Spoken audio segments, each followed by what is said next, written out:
Today we're going to do something a little bit different.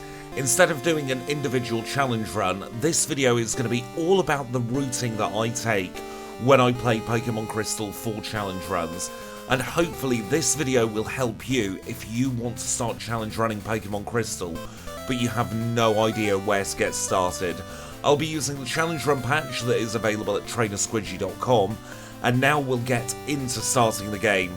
The first thing we want to do is go to our options. We want text speed to be fast, battle scene to be off, and battle style to be set. And then we can start the new game. I'm going to play as a boy, and then I am going to set the time to 4 o'clock in the morning. I like the morning encounters. That is just personal preference. So that's something that you don't really have to worry about. It's something a little bit later down the line. You can think about your early encounters and think, do you want Hoppip or Poliwag, ostensibly? They're your two choices. Now, we must set the day to Sunday if we want to get the return TM. It doesn't really matter too much about the DST setting, and I'm going to say no to the custom starters there, because there's another way you can set the custom starters in the challenge run patch. I personally have a save in Professor Elm's laboratory. I don't do the start of the game for each challenge run, because my timer only starts after I've collected the Pokemon. So I do a save here, and then I come to this PC. Update starter Pokemon, we are going to update them, and unfortunately, well, fortunately for me because I love the Pokemon, there's only really one line that is suitable for learning a challenge run with the way I want to demonstrate it. It's going to be Ursaring again. I know, Ursaring is very heavy on the channel at the moment, but there's a reason for that, and we're going to pick Hidden Power Rock for Ursaring, just because that's the best hidden power type for Ursaring. Do we want the HM friends to be guaranteed first encounters and caught first ball? Absolutely.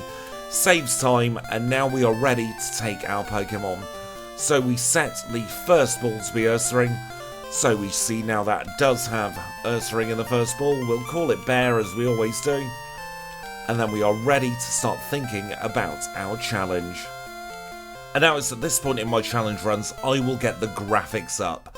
I'm going to get the graphics up now, but you may notice I've not got a timer and I've not got my resets on screen. That's on purpose. If this is your first ever challenge run, don't time it, don't think about resets. Just play the game to learn the routing. So we're going to leave the lab now, we'll get the potion from Elm's Aid, and the first thing we want to do is make our way over to Cherrygrove City. It's up to you whether you take on the encounters en route. I always do. I think free experience is never to be sniffed at. And sometimes it can be a little bit quicker to just take on an encounter than it can be to run, especially when you're learning the game, when you don't quite have the reflexes. So we'll take on every encounter we get, because we could do with the experience anyway. And then up here is going to be our first decision point. Do we think we're going to need a bunch of berries on this run? There's one berry we can pick up here. You can always get it on the way back if you're not sure. If you need a little bit more time, there's a Pokemon Center here. Let's take a heal now to be safe. And then we've got 2 further berries that we can get up here. There's one here which is another berry tree, so it's very short. You can also go into this building and you get a berry from that man there. This is an antidote, could be handy, especially because there are a lot of early game poisons. And then if you find a Weedle, for instance, that's the one Pokemon I probably wouldn't battle. There's a hidden potion in the flowers here. This is a PSN Cure Berry, what I like to call the PlayStation Network Cure Berry. And then you go into Mr. Pokemon's house, you pick up the egg, you have a little chat with Professor Oak, and then you have to backtrack. There's no sense in going forwards until you go backwards again, because it's going to be blocked off. So you get the call from Professor Elm, and then you start heading back towards Newbark Town. If you take the left-hand path here, you go through fewer grass tiles than the right-hand side. You can jump over those 2 ledges here, and you're going to be ambushed by the rival just in front of the old man. The old man gives you the map card. It might be something you want to have if you're new to the game. If not, I wouldn't bother talking to him. It's a little bit of a waste of time. The rival's going to have the Pokemon in the ball that's strongest to you. So if you replace Cyndaquil, the rival will have Totodile. If you replace Chikorita, the rival will have Cyndaquil. And if you replaced Totodile, the rival will have Chikorita.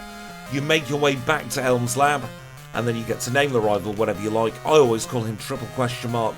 And now it's very important, you must talk to Professor Elm. If you don't talk to Elm, the rest of the challenge will not go ahead. You get 5 Pokeballs from the aid, and now you can start heading towards Violet City. So as we left New Bark Town there, you may have noticed we said no to the dude about learning to catch Pokemon. That is a bit of a time loss if you accidentally say yes to him, so it's very important to be holding B when you are leaving New Bark Town, especially if you've got a turbo button. Now this routing is pretty much the same through Cherrygrove City, however we're going to be taking the left-hand path now. The left-hand path was blocked off before. You can take on Youngster Joe if you like, or you can risk going through the grass. I quite often take on Youngster Joey because the chances are you're going to get an encounter anyway in the grass. But your first mandatory trainer is Youngster Mikey. He's got a Pidgey and a Rattata, very, very, very easy trainer. Shouldn't have any issues at all unless you're playing with a really bad Pokemon. Now you're going to go through the grass again and you have another choice here. Do you want to go behind the bug catcher or do you want to just face him? I always go behind. If you want to face him, I'd always talk to the trainer first. This is Don, he's very easy, he's got a Caterpie, and then he should have another level 3 Caterpie. Half decent experience, not the best, not the worst. And now you're gonna get a call from your mum here. You want to say no to her, because otherwise she's gonna start stealing bits of your money. And we don't want that, we want all the money we can get, especially when we get into later game. There's a potion here if you want to pick that up. This is a Bitterberry, I'd always recommend picking that up. Wade here has 3 Caterpie and a Weedle. Again, if you've got a fairly strong attacking Pokemon, no sense in not taking him on. It's a little bit of early game experience, and you shouldn't encounter too many issues. There's a Pokeball down there, literally a Pokeball, I'm not just saying that's the item. If you want to pick it up, you can, but there's probably no need, especially if you're playing with guaranteed HM friends. And now we are in Violet City. Now, Violet City is where we get our first decision point. There are 2 places we can go to. If you feel confident enough, you can go straight into the gym. If you feel you need extra levels, you can always go into Sprout Tower. The things to consider are you weak to grass? If you're weak to grass, don't go into Sprout Tower. Most of the Pokemon in there are going to be Bellsprout. They are going to have Vine Whip, some of them have Growth as well. So if you're a water type or especially a rock ground type, do not go in there and go straight into the gym instead. The other thing to consider is it going to be a time save to spend a little bit of extra time in the Sprout Tower early in order to gain extra levels that might help you either with Falkner, Rival 2 or Bugsy. If you think the answer is yes, go and complete Sprout Tower. If you think the answer is no, go into the gym. For this instance, we're going to go into Sprout Tower even though Ursaring is more than capable of not having to do that. And the reason for this is I want to show you all the different permutations that you can do. So we can skip that trainer there, that is an optional, this is our first mandatory. He's going to have 3 level 3 Bellsprout. Should be a one-shot for our Ursaring, shouldn't have any issues at all here. So it should be 3 simple one-shots to get through. We then go on to the next floor. We can skip that sage if we like. There's a potion here, and now talk directly to these sages. It saves a little bit of time. This one has a level 6, it's going to be a 2-shot, but quite often they will use Growth instead of Vine Whip. It's actually very rare they use Vine Whip on turn 1. Twice in a row, probably because we're not at full health. Then there's this optional sage here. But there's only actually 3 mandatory sages before you get to the top of the tower. You have a little chat with the rival. If you do that after the league, the rival's not there, so it is a bit of a time save. If you don't want to go into Sprout Tower at all and you want to do Flashless, it's even more of a time save. I personally wouldn't recommend Flashless until you're very, very experienced with the routing. It's 2 level 7 Bellsprouts and a Hoothoot at the top. You get yourselves Flash, and then they've placed an escape rope there. So you can use the escape rope, you can get out, heal if you need to, and then it's time to take on the first gym. The first gym is fairly simple, it's Falkner. He's got 2 gym trainers to begin with. So the first gym trainer here is actually very interesting. It's Birdkeeper Abe, and his Spearow has the exact same attack stat as the Pidgeotto for Falkner. It's going to be 2 shots with Scratch for me, Obviously, it depends on the Pokemon you're running. That's why I chose Ursaring. It's very important when you're learning the routing to pick a good Pokemon, a very strong Pokemon, but also a Pokemon that has some downsides. And Ursaring perfectly fits the bill. The second trainer there has 2 Pidgey. They don't have any flying type moves, and now you can always heal up, and you start holding a berry. You probably will still have the berry at this point, and this is Falkner. Falkner's our first gym leader together. He's going to have a level 7 Pidgey, and then a level 9 Pidgeotto. We one-shot the Pidgey, out comes the Pidgeotto. Now both of these have Mud Slap. You need to be aware of that if you're running an electric or a rock type, or sometimes even a fire type. You get your first badge, that will increase your attack. It will also increase any damage output to flying type moves. So if you've got a flying type move, it's now going to be slightly stronger after getting Falkner's badge. You then leave the gym, obviously, because you've done everything you need to do in there, but you have to go back to the Pokemon Center. It's very important you have a little chat with Professor Elm's assistant here. You can heal if you need to, and then I would always recommend using Move Pokemon without Mail and moving this egg into a box you're never going to touch again. That is so that when you deposit your HM friends, if you decide to, you're not fumbling about. Leaving Violet City, we go down from the south entrance. There's a fruit-bearing tree here. This is a Paralyzed Cure Berry. Could come in handy for trainers like Jasmine, Clair, and Lance. So we'll pick that up and we'll make our merry way down. If you're running a grass type or plan on having any grass type moves, have a little chat with this man here. He's going to give you the Miracle Seed. That's one of the type boosting held items in Generation 2. Some of them are unfortunately inaccessible in a main challenge run. However, those of them that you can get will provide a 10% boost to that type's move's attack. So for instance, Solar Beam is a 120 base power move, I believe, so that would become 132 base power. You're going to want to try and avoid some trainers. This one here can be dangerous. He's got a Zubat that can confuse you. You're also going to want to try and avoid the grass as much as possible at the moment. This is a Picnicker. She does have just a Nidoran female. Fairly easy battle to take on. It's only got Scratch and Growl, I believe, so you can get some very early game experience. Now, if you go up the grass there, this hidden item, this visible item rather, is a Repel. Pick it up, and then leave. And then you're going to want to take the right-hand path 9 times out of 10 here. There's a hidden Super Potion, and then this trainer here has a pair of Poliwag. They have Hypnosis, but if you think you can knock them out, it's very good experience. There's another trainer here you can avoid by taking the very top path. He's got a Goldeen. Again, very, very good experience. But much like the trainer we saw at the very top of the route, this trainer can confuse you with Goldeen. There's going to be a spinner here that you're going to need to dodge. Fairly easy to dodge him, and then you say no to the Slowpoke tail because you're never going to have enough money. If you need to heal, there's a Pokemon Center here. This is also where you can get the Old Rod, so if you do need to fish for whatever reason, you can get the Old Rod there. Take the left-hand path down, and this is another Bird Keeper. This is Bird Keeper Peter. I quite often like taking on Bird Keeper Peter. He's not that difficult, and he gives a fair amount of experience.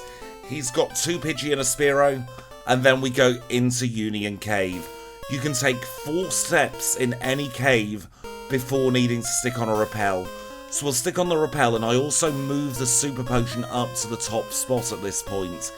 Now, we're running a normal type, so we're going to want to avoid both of these trainers here. The first one's static, so he is easy to avoid. The second one, he's a spinner, so you might want to save before him. He's got 3 Geodude, very, very difficult if you've only got normal type moves. But if you're running a water type, for instance, might as well take those both on. Very good experience. This guy has a pair of Coughing. I think will be absolutely fine for him. So I'm going to take the experience from this Coughing. 2 Coughing, both level 6, grow up to level 14. Now we have another decision point here. Up that ladder that's just gone off screen is the Swift TM.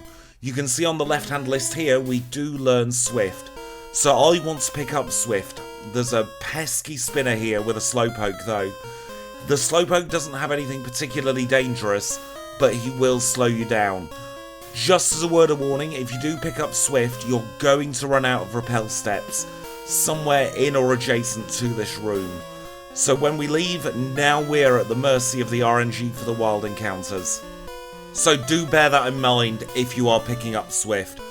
You're not going to get an encounter every step like in Generation 1, you get a 4-step cooldown, but that's still the potential for up to about 5 or 6 encounters leaving.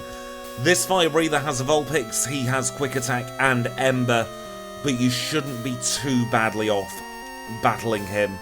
Leave the cave, there's another PSN Cure Berry here, and then here is Hiker Anthony, one of the most notorious early game spinners. You've just got to risk it for a biscuit. We got past there. If you're running a normal type, especially a weak normal type, don't battle him.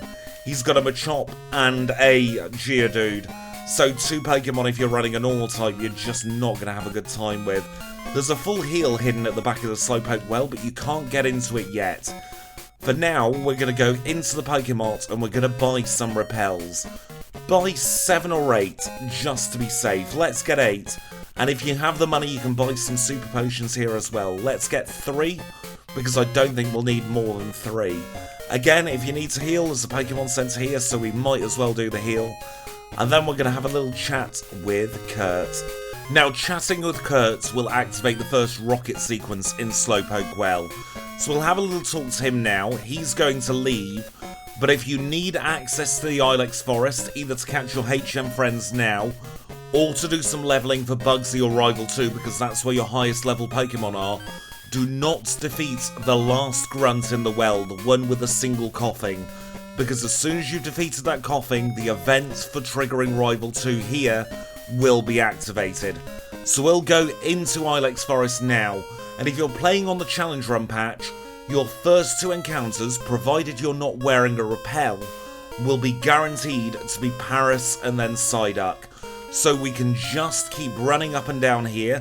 There you can see we get our first Paris, and if you're playing on the Challenge Run patch as well with the option enabled, it will be a guaranteed catch.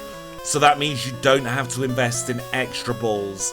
We'll do the same to get our Psyduck, and after that, all encounters in the Ilex Forest will be random. So it doesn't matter if you're playing on the Challenge Run patch or not. After you've got those first 2 encounters, everything else will be completely randomised again. So it'll be just part of the regular encounter table. You can see there we got a Caterpie. So we can leave here now, and we're not able to do the gym because this rocket is in the way. However, we can now go into Slowpoke Well. Unfortunately, poor old Kurt here is injured, so we're going to have to take on the rockets ourselves. There's no way to directly speak to this one, so he's always going to walk towards you. He's got 2 Rattata now. These both have Quick Attack, so they can do priority moves, but they tend to prefer Tail Whip on turn 1, especially if you're going in with full health. Again, this rocket here is going to walk to you, so there's nothing you can do to speed up that encounter. She's got a Zubat and an Ekans. The Zubat can confuse you, so do be aware of that. There's a Super Potion here, might as well pick it up. And then this next rocket has a pair of Zubat as well as a Rattata. And again, the pair of Zubats can confuse you, so be very, very careful of those, especially if you're running a slow Pokemon that's not going to be able to one-shot them. Once again, once you've battled this trainer here, you're going to have Ilex Forest blocked off until you defeat Rival 2. So if you think you need more levels, take the time hit by walking out. You can stick on a repel if you need to. So take the time hit, you can walk out, and you can still freely go into the Ilex Forest. If you set the time today, if you're playing on the Challenge Run patch, you can go up to the 2nd floor of the Pokemon Center, and you can set the time to whatever time you like, morning, day or night. If you set it to morning or day, then in the Ilex Forest you're going to be able to encounter both Kakuna and Metapod. So if you do need some easy KOs, that's something you can think about. If not, you can go back into Slowpoke Well or just remain in the well, and you can take on the last trainer. The last trainer's got a bit of a bulkier Pokemon than the rest we've seen so far. It's going to be a level 14 Coughing. Coughing can poison you, but it doesn't matter too much because you get instantly healed by Kurt after this battle. So the rocket will have a little whinge, Kurt will take you back, and then in the transitions going back to Kurt's house, he will heal you up. And from there you have a choice. You can either do Rival 2 here, if we save state, you can see the event now triggers, or you can go into the gym. You're going to need to do both of these in order to get through the edge of the Ilex forest. One, because you need to defeat the rival to get into the forest in the first place now, and two, because you need Bugsy's badge to use cut, and there's a cut tree in the middle of the forest. The first set of trainers here are a pair of twins. Their AI is completely random. There's no rhyme or reason as to what moves they're going to use. Now, I would always go anti-clockwise around this gym. That's because this bug catcher is a lot easier than the bug catcher in the top left-hand corner of the gym. This one's got a Caterpie and a Weedle, and you can then dodge bug catcher Benny if you like, or if you think you can take him on, he does have a Beedrill, so that is very good experience. He's got a Weedle, a Kakuna, and a Beedrill. We should be able to one-shot the Weedle, should be able to one-shot the Kakuna. Beedrill doesn't have any moves that can poison you, I don't think. So again, a two-shot, growing to level 17. Now, this bug catcher here, he's static, he always looks south. His vision is long enough that he will catch you if you go into that tile there. Which is why we go anti-clockwise around the gym. And this trainer, to put it diplomatically, can be very, very, very annoying.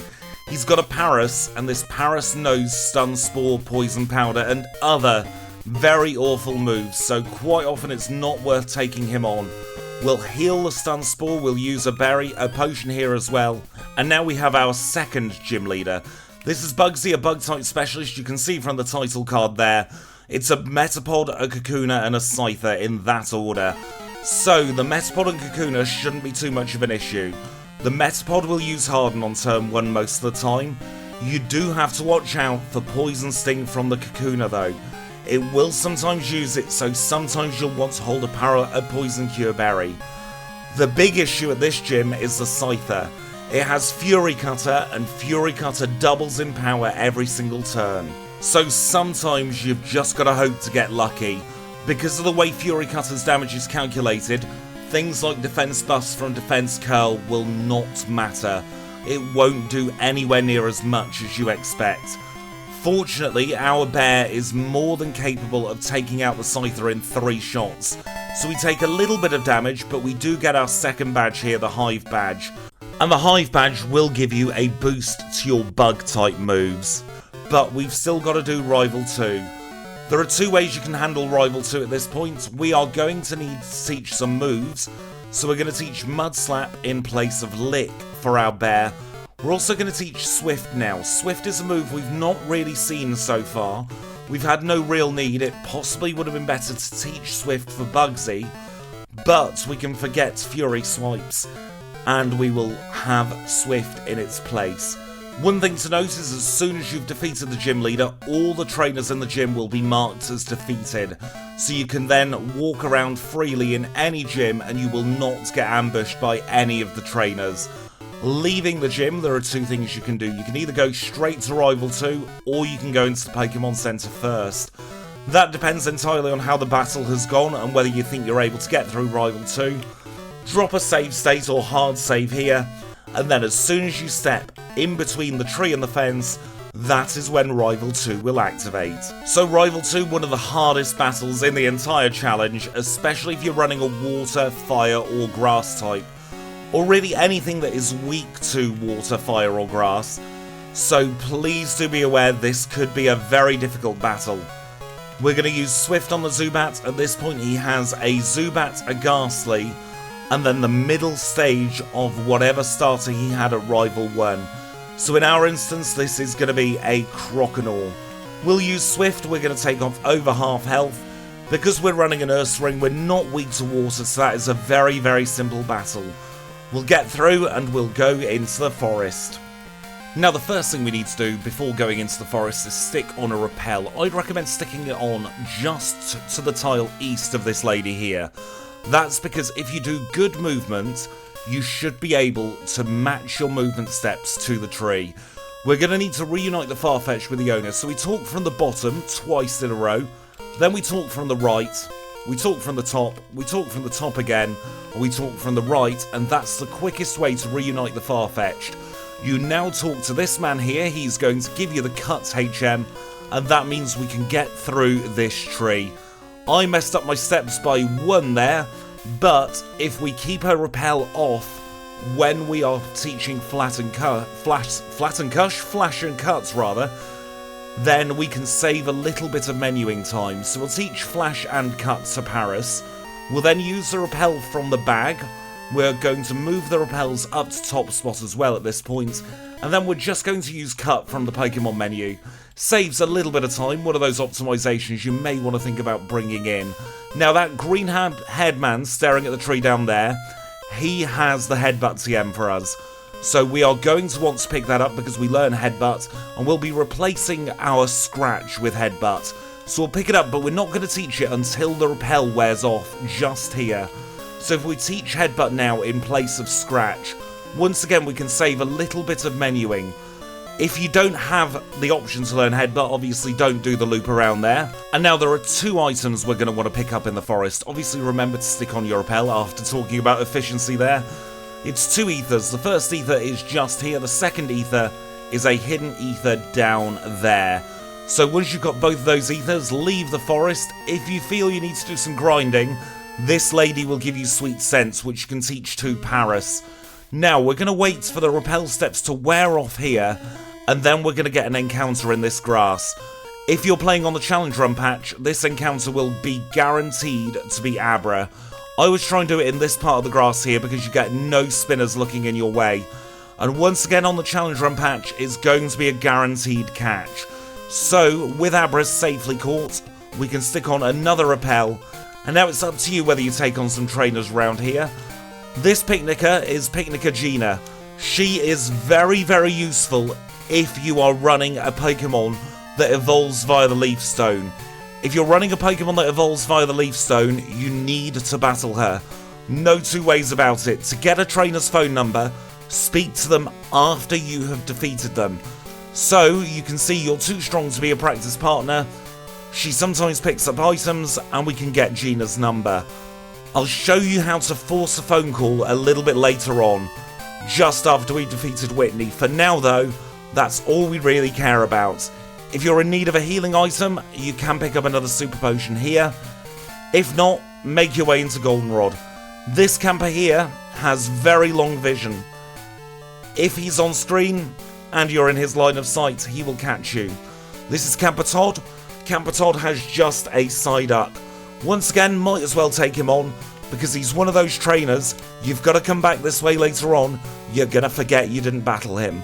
But now we're in Goldenrod City, and there's an awful lot to think about in Goldenrod, so we'll take it step by step.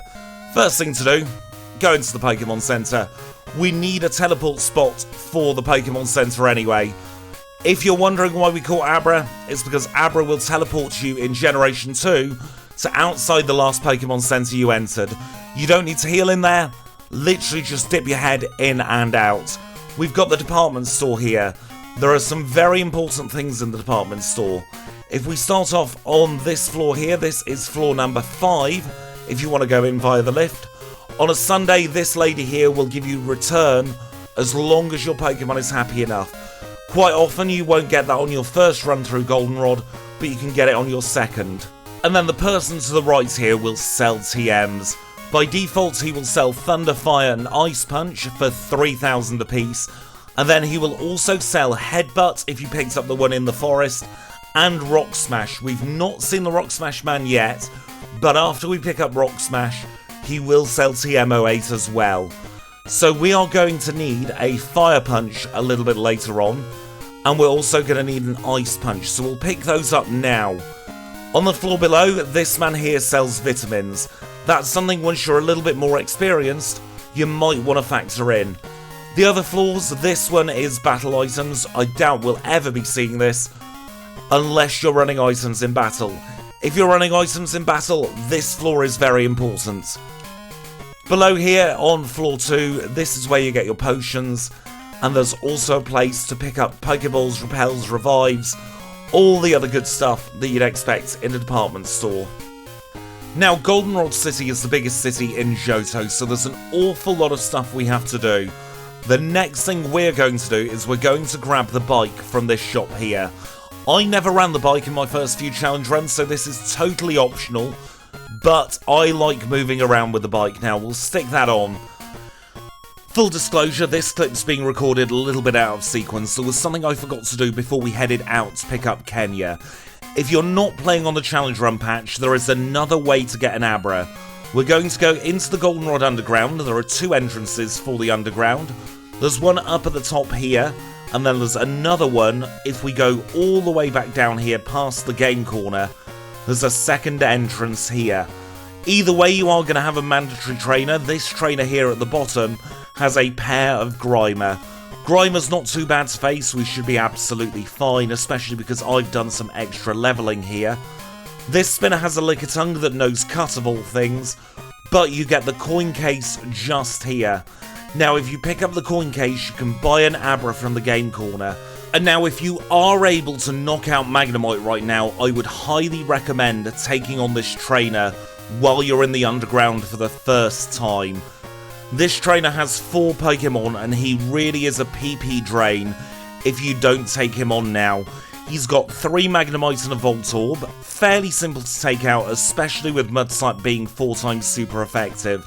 So I would highly recommend doing this trainer now. And then there is a trainer here with 2 Slowpoke. Both are going to be level 10, so again, not too difficult to take out. Swift on Ursaring, for instance, is going to be 2 one-shots. And now there is one more important NPC down in the underground. It's the Haircut Brother. Now this will all depend on the day of the week. You can find out the day of the week from the Pokegear. On Sunday, on Wednesday, and on Friday, it's going to be the younger brother. On Tuesday, Thursday, and Saturday, it's going to be the older brother. And that is very important because which brother you have all depends on how much of an effect the haircut will have. The haircut will always increase friendship of your Pokemon, but the mechanics for this are slightly complex. So, depending on which brother it is, there will be a different chance of the 3 different tiers of happiness. For the older brother, there's a 30% chance that you will get a tier 1 haircut, a 50% chance of a tier 2, and a 20% chance of a tier 3, the best haircut. For the younger brother, it's going to be a 60% chance of a tier 1, 30% chance of a tier 2, and only a 10% chance of a tier 3. But a tier 3 from the younger brother is more effective than the older brother. We're not through the complexities yet though of the haircuts, unfortunately. The amount of increase to your friendship will depend on how friendly your Pokemon currently is to begin with. Tier 1, it's always just +1 in friendship. If your friendship is between 0 and 199, then tier 2 is always +3. If it's 200 or above, then it's +1. And then for your tier 3, the one where it will say your Pokemon looks delighted, it all depends on your current friendship and the brother you're talking to. So if you're talking to the older brother, so that is the one who's got a higher chance of a tier 3, you will get +5 if your friendship's between 0 and 199, but just +2 if it's 200 to 249. The younger brother, if your friendship is between 0 and 199 and you get a tier 3 haircut, will give you +10 in friendship. If you're 200 to 249, it will only give you +4. But +10 is a huge boost to your friendship. So if you're running a Pokemon that requires friendship to evolve, I would definitely recommend going and grabbing yourself a haircut. We'll leave the underground now, and if we go into the game corner, if you didn't pick up the Abra or you're not running on the Challenge Run patch, now the coins are fairly expensive.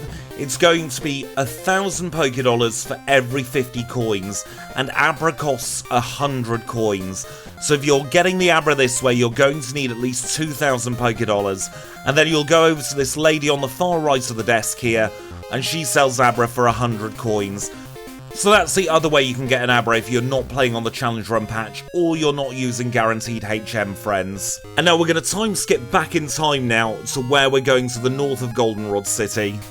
And now we're going to head north. There is still more stuff we need to do in Goldenrod, however, we need to go through National Park and up to the top of Route 35 anyway, so we might as well do that now and then take stock of Goldenrod afterwards. The first thing we do is we chat to the guard at the gate. He's going to give us Kenya the Spearow. And with that, we have all the Pokemon we need in order to move around the Johto region. We've got Kenya, Abra, Psyduck and Paris. Now this route is what I call Spinner Hell Route 35. There are a lot of spinners and most of them will have a chance of catching you. First one's Picnica Kim. She has a Vulpix. Vulpix can burn you, can be kind of dangerous, but we're able to one-shot it. We can go above these two trainers here, but again, another spinner. This is Camper Ivan. He's got a Diglett and he's also got a Zubat.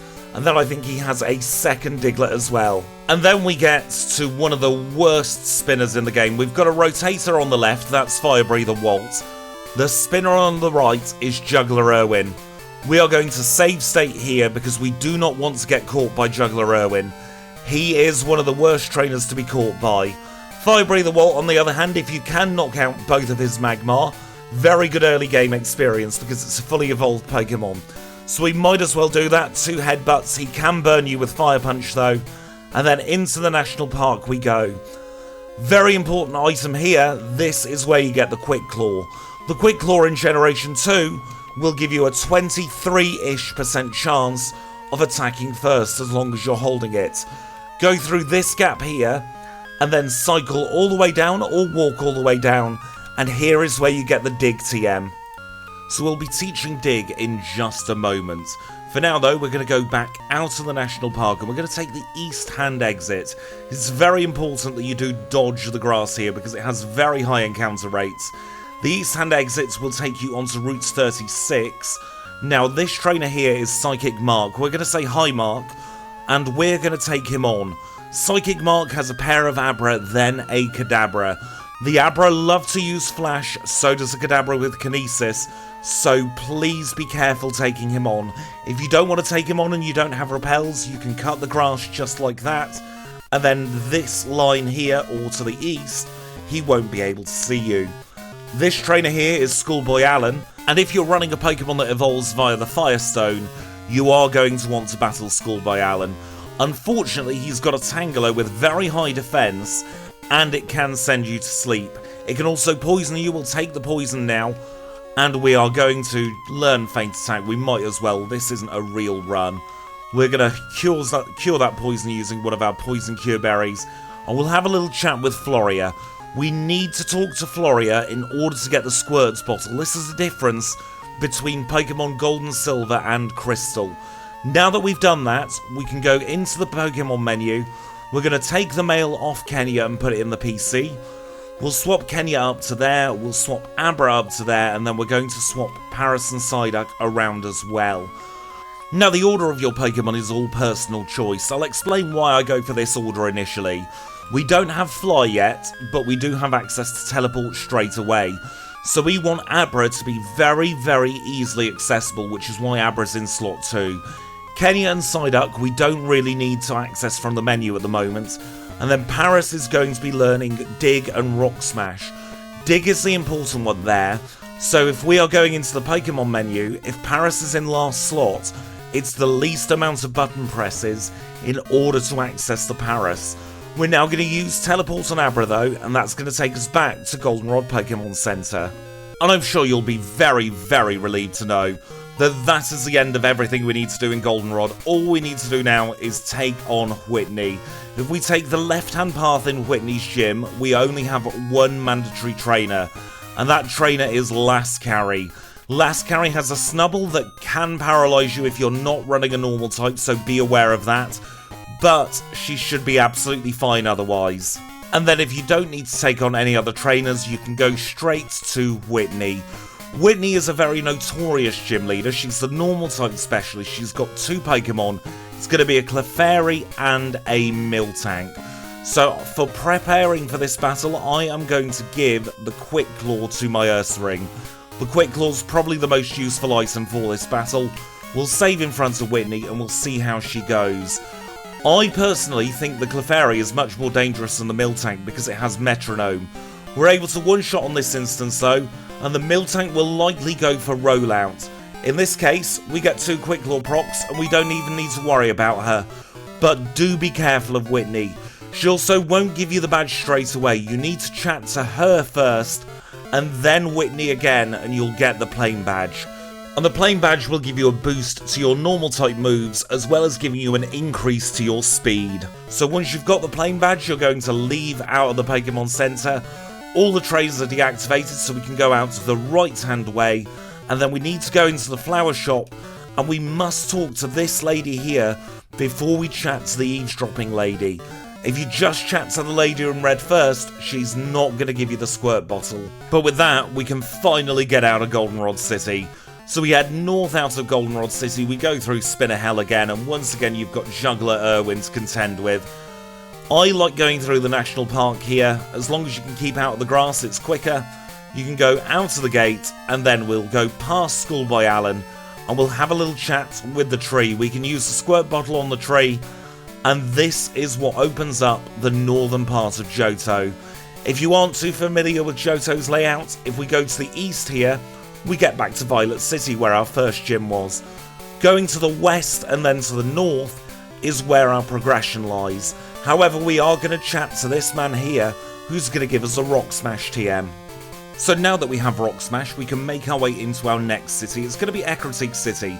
Be careful, these two twins can spot you, so take either the right or left hand path. And this spinner is particularly dangerous. He has a Drowsy with Hypnosis and Dream Eater. So you're going to want to be careful of him. There is another ether in this top left hand corner, so diagonally left from the sign you can grab another ether, and this is Ecruteak City. We're going to go into the Pokemon Center here. Now there is something we call Quick Ecruteak. I'm not going to be covering too much of Quick Ecruteak at the moment, but in the Quick Ecruteak routing we would not go into the Pokemon Center. For the purposes of this video I do need to go in because we need the teleport spot. So we're going to heal here, and just briefly, if you are doing Quick Ecruteak, heal in Goldenrod after you defeat Whitney, and then just cycle straight north to Ecruteak. Now in a very similar manner to in Violet City, where we had that decision point to make about Sprout Tower, we have a lot of decisions we can make here in Ecruteak City. So if you're playing with the timer on and it's one of your first time challenges, I personally would pause the timer now and just go through a little checklist. To defeat Ecruteak City, you need to be able to defeat all 5 Kimono Girls.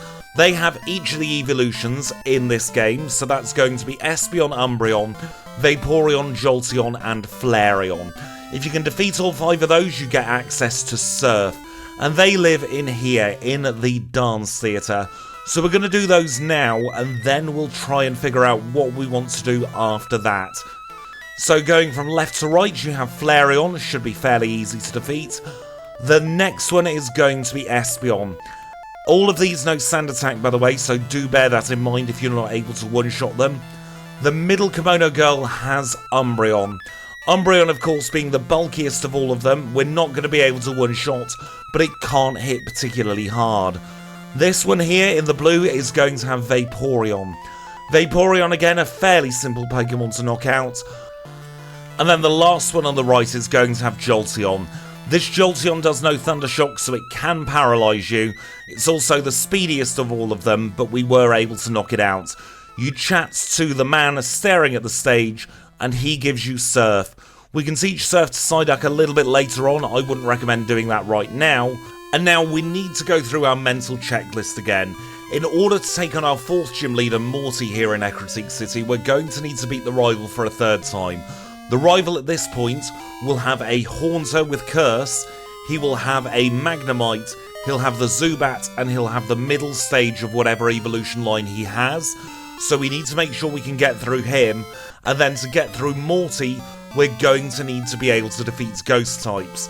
The entirety of Morty's gym is comprised just of the Ghastly line, and there is a Minceberry that we can collect if we go west, which will help us in case his Gengar sends us to sleep and tries to use Dream Eater. For now though, we're going to head east. East is where we're going to be able to pick up Hidden Power, and Hidden Power is a very useful move. Once again, if you can get through Rival 3 and Morty, you can just go straight into the Burnt Tower. But we're going to play it safe. We're going to get some extra levels. We're going to stick on a Repel here in the Mount Mortar. And this trainer here, Pokemaniac Miller, He's got 2 fully evolved Nidos, a Nido King and a Nido Queen, both at level 17. They have double kicks, so if you're running a normal type, do be careful, but they give a lot of experience for this midpoint in the challenge, where experience is a little bit thin on the ground. Keep your repel on and cycle through the grass, try and avoid this spinner, and we end up in Mahogany Town. There's not much we can do in Mahogany. We're going to ignore everything in it at the moment, and we're going to head north. Now, going north, we have another bit of grass here, so we'll stick on yet another repel, and hug the left. This lady here has a Clefairy, so again, quite pesky because it'll know Metronome. This guy here's got a Lickitung, fairly easy to take out. I quite often take him out because he's not got anything too strong and still very good experience. Cycle through the grass and go above the trainer here. You can take him on, he's got a Nidoking as well, so fairly good experience once again. Headbutt should one-shot with Ursaring because we're massively over-leveled. This guy here's got a Slowbro again, worth taking on if you've got something that can easily knock out Slowbro. Now we're going to take the bottom line of grass here, because that trainer has a pair of Gyarados and a pair of Magikarp. Not worth taking on. And now up on the left-hand side here, we get into the Lake of Rage. Just here, there's a hidden full restore, always worth picking up. You never know when you're going to need healing items. On the left here, you get yourself a hidden rare candy. Now on Wednesdays, you're not going to be able to access this rare candy, because instead, there's going to be somebody who gives you the black belt, which will give you your 10% boost to your fighting type moves. We'll cycle further round the Lake of Rage now, and just through this country here is an Elixir. I quite often pick this up, it comes in very handy for the gauntlet we're going to be facing a little bit later on after our 7th badge. To the right here is the Detect TM, could be worth picking up for money alone. And after you've done a set number of steps on the bike, you're always going to get that call, unfortunately it's unavoidable. In this house is where you get TM10, Hidden Power. It is renewable, but only in the post-game, so be very wary of teaching that. It's at this point I like to teach Rock Smash and Dig to my Paris, so we'll teach Rock Smash and then we'll teach Dig. We're going to replace Scratch with Dig there, the top move, and now I'm going to go in and reorder these moves. I like Flash, Dig, Cut, Rock Smash. The reason I don't have Dig in first spot is if you accidentally misclick in a cave, it's going to take you out to the entrance where you entered from. So that is just a little bit of safety from my end. We're now going to use Teleport on Abra and get ourselves back to Ecruteak City. There is something I did forget to mention on our way through Mount Mortar, so I'm going to very quickly make my way through Mount Mortar again, because there is another one of those trainers that will give you a stone. So on the outside of Mount Mortar, you can get Wild Golbat under-leveled in here, by the way, if you want some cheap experience, because Golbat does drop a fair amount of experience. Just here, this Fisher, he's got a single Quillfish, Fisher Tully, at level 18. Again, we can knock it out in one shot, and if you talk to him, he's the trainer that gives you the Water Stone. So if you're running a Pokemon that evolves via the Water Stone, that is the trainer you wish to speak to. And now we could easily face Morty and Rival 3 with our Ursaring, but we're going to pretend we're running a Pokemon that can't, and we're going to start heading towards our next town. This is going to be Olivine City. We go on to Route 38 here, and we can take the southern path. On the southern path, we have Birdkeeper Toby there. He's got a trio of birds, I beg your pardon. We can stick on a rappel to go through this grass here. Beauty Olivia has a Corsola. She's kind of difficult to take on if you don't have a Pokemon that can take out Corsola. And then up here is where we get our Minceberry. So we talk to that tree there, and there's also going to be a hidden nugget just here. Worth picking up, I would say. Now, if you feel like the only thing you need is the Mintberry, you can then either teleport or cycle back to Ecruteak. And then one other thing to note on Route 38 is if you're needing the Thunderstone, the trainer you need to battle for the Thunderstone lives on Route 38. You've got to get past this sailor who is a spinner and who will quite often catch you. But then we speak to Lastana here. Lastana has a Fluffy and a Psyduck, and you speak to her and you'll get the Thunderstone from her a little bit later on. But for now though, let's keep heading towards Olivine City. You've got a pair of trainers here. You've got Derek and Ruth. I would highly recommend taking on Derek. They both have identical Pokemon. It's a level 17 Pikachu. you can easily knock it out, but if you do need to cycle back from Olivine to Ecruteak for some reason, then Derek is mandatory. If you take the left-hand path here, you can skip a static trainer there, and you'll find yourselves in Olivine City. There's plenty to do in Olivine, including ascending the Lighthouse. The first thing I always do is I go into the Pokemart, and I personally buy 12 Super Repels here. 12's a kind of easy number to pick up. We'll have 13 when we pick one up in the Lighthouse as well. If we go to this left-hand building here, the cafe, this is where we get strength. We need strength in order to get through our 5th gym leader's puzzle, so we might as well pick it up when we're in Olivine. Now you have a choice here. You can go into the Pokemon Center if you need the PP. If not, avoid it and then go straight into the Lighthouse. Something that I failed to mention in my initial recording, so I'm going back to do this bit, is if you do need the good rod for whatever reason, you pick up the good rod in this house in Olivine City. So that is where you get the good rod. If you do go into Olivine's Pokemon Center, you then don't want to go back into the one in Ecruteak on your way back. We now climb the Lighthouse. There are a few bits that we can pick up in here, and it's also mandatory to go into the Lighthouse in order to face Jasmine. Jasmine's either going to be the 6th or 7th gym leader, depending on your routing. Sometimes she's even the 5th, but not in most cases. She's the 5th in very rare cases. If we hug the left-hand side there, then we can skip a trainer with a bunch of quick attacking Pidgey. This gentleman is mandatory. His Growlithe do no roar though, so keep that in mind. If you're not able to one-shot the Growlithe, come in with just one Pokemon. Climb the stairs, we've got another mandatory trainer here. This is Last Connie. She's just got a single Marill. It knows rollouts, so be careful if you are weak to rock. And then if you fall down the left-hand side here, you don't get caught by this Sailor. You can pick up the Ether and then climb. There's a spinner here. And then just to the left of the stairs, there's another Super Repel. And then here is Jasmine. We need to talk to her because she's going to want us to get the Secret Potion. And that's something we'll need to pick up in order to face Jasmine. We're not going to think about the Secret Potion just now though. Instead, we're going to fall through the floor here. And here's our next rare candy. There's going to be 10 rare candies en route. You can dig out here if you don't need Swagger. If you do need Swagger, you are going to need to beat up Birdkeeper Dennis. Dennis isn't a particularly tough trainer. Do be mindful of PP at this point though, because if you're running a move like Headbutt, you may be getting kinda low on PP, depending on how well you beat up the other trainers. And then the Swagger TM is just here. There is actually another hidden item, a Hyper Potion there as well if you want that. And then we can dig out. If you've healed in Olivine, you could always go back and heal in Olivine Pokemon Center again. If you didn't heal in Olivine, you would teleport outside the Lighthouse, and then that would take you back to Ecruteak Pokemon Center. We healed in Olivine, so we are going to have to take the cycle back. We'll take the bottom route here, try and avoid Birdkeeper Toby once more. He's got us a little bit cornered there, but then we are back in Ecruteak. Now, 9 times out of 10, you're going to go straight into the Burnt Tower at this point and take on the rival. However, if you're running on a Pokemon that can evolve via a stone and you need to evolve it now, or you're struggling for your friendship with a friendship evolution, I would highly recommend following the next steps.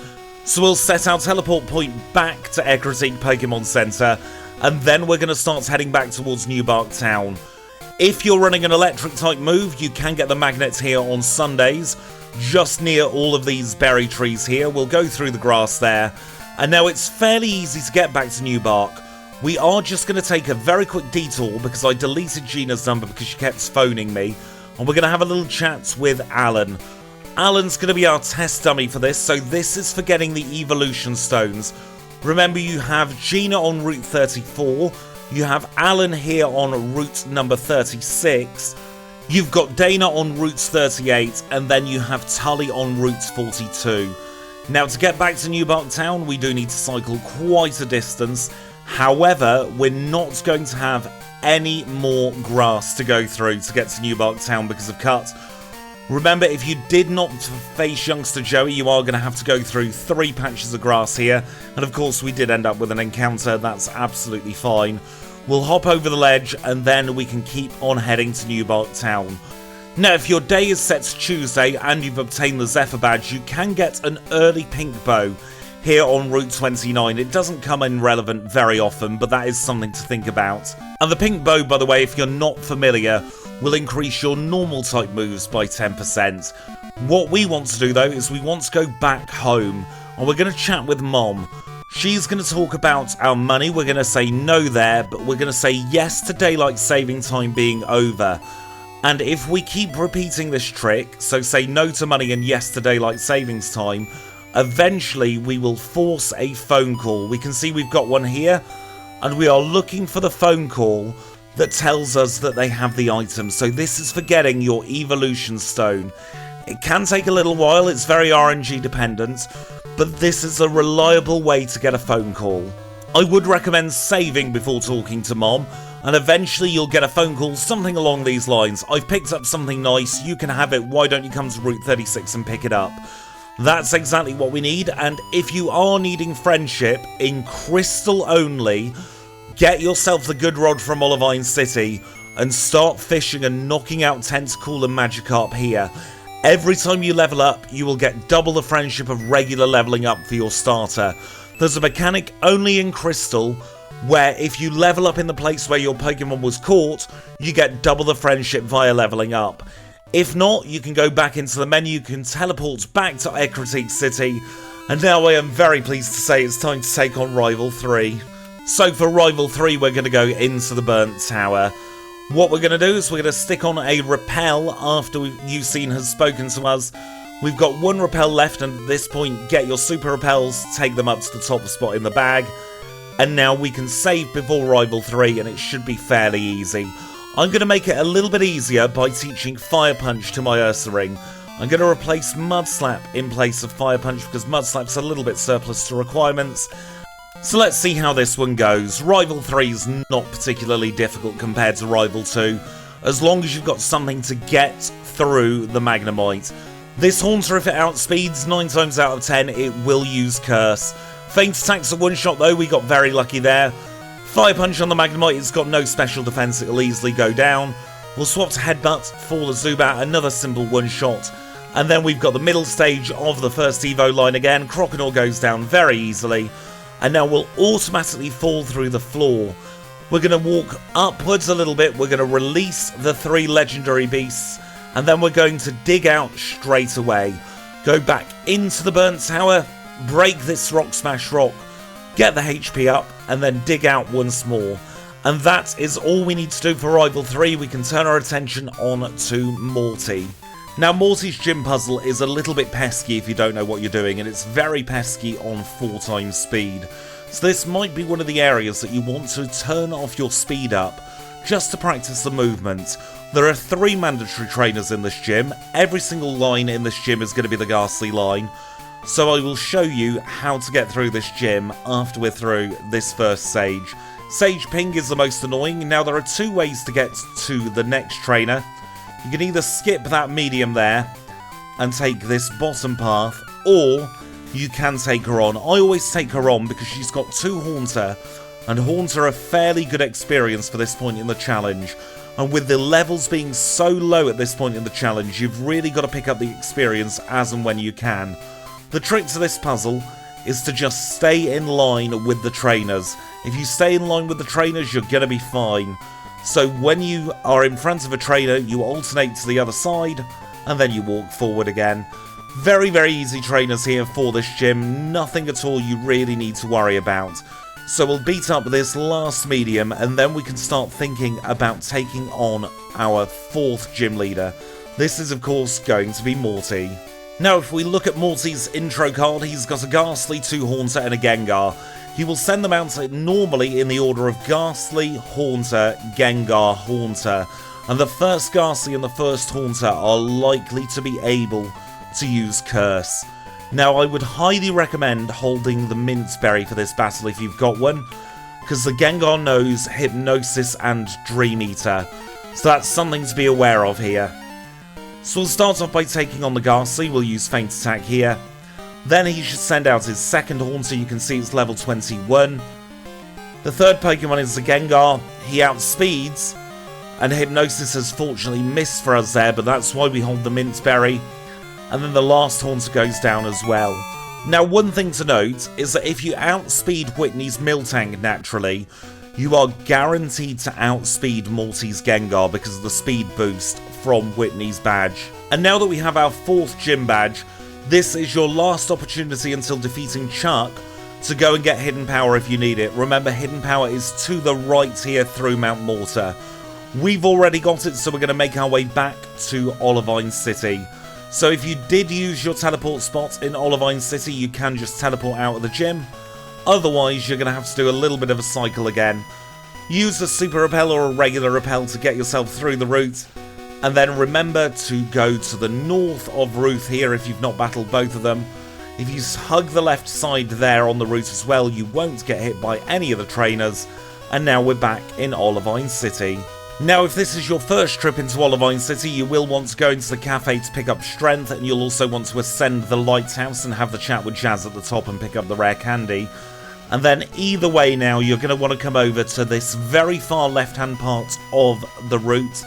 And this is where we're going to teach Surf and Strength to Psyduck. Teach Surf first, followed by Strength, and then we're going to put on a Super Repel, and we'll cross the open seas. She's got max vision, so we get her off screen. And then we do have a spinner to contend with. It's going to be Swimmer Kaylee. Just risk it. Sometimes you'll get hit, other times you won't. And with that, we're in Cianwood City. There are a couple of things we need to do here. We need to pick up the secret potion first and foremost by talking to the man in this house here. And then we're also going to need to go into the gym. This gym is fairly simple. It's a fighting type gym. So we are at the type disadvantage, but because we're running Ursa Ring, we shouldn't have too many issues.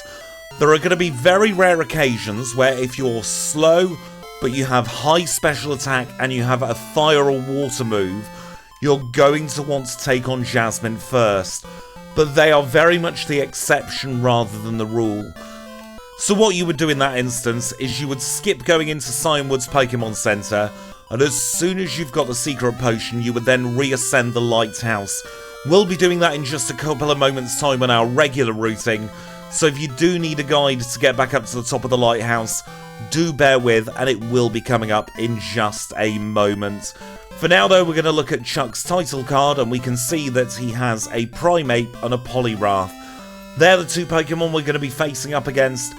And for Chuck, there are 2 held berries that could come in really handy, but it's kind of unpredictable as to which you will need unless you resist the fighting type. If you resist the fighting type and you've got your Minceberry, go in holding that. Otherwise you have a choice between the Bitterberry and the Minceberry. The Bitterberry will heal Confusion, the Minceberry will heal Sleep. He's got a Poliwrath with both Hypnosis and Dynamic Punch, so it really is just 50-50. We'll take him on in battle now, I can't see this being too much of an issue.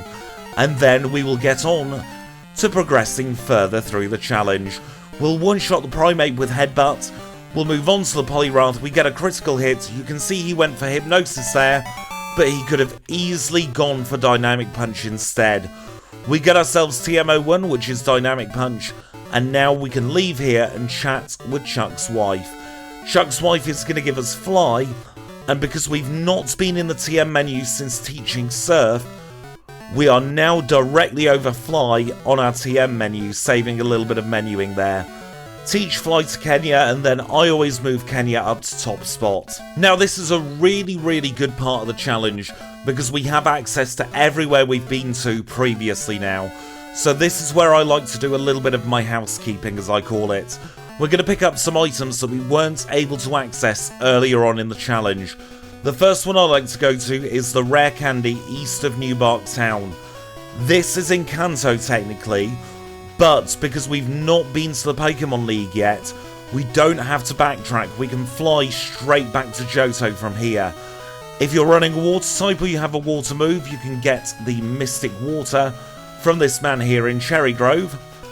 In Violet City, now's another opportunity to do the Sprout Tower if you haven't already done it.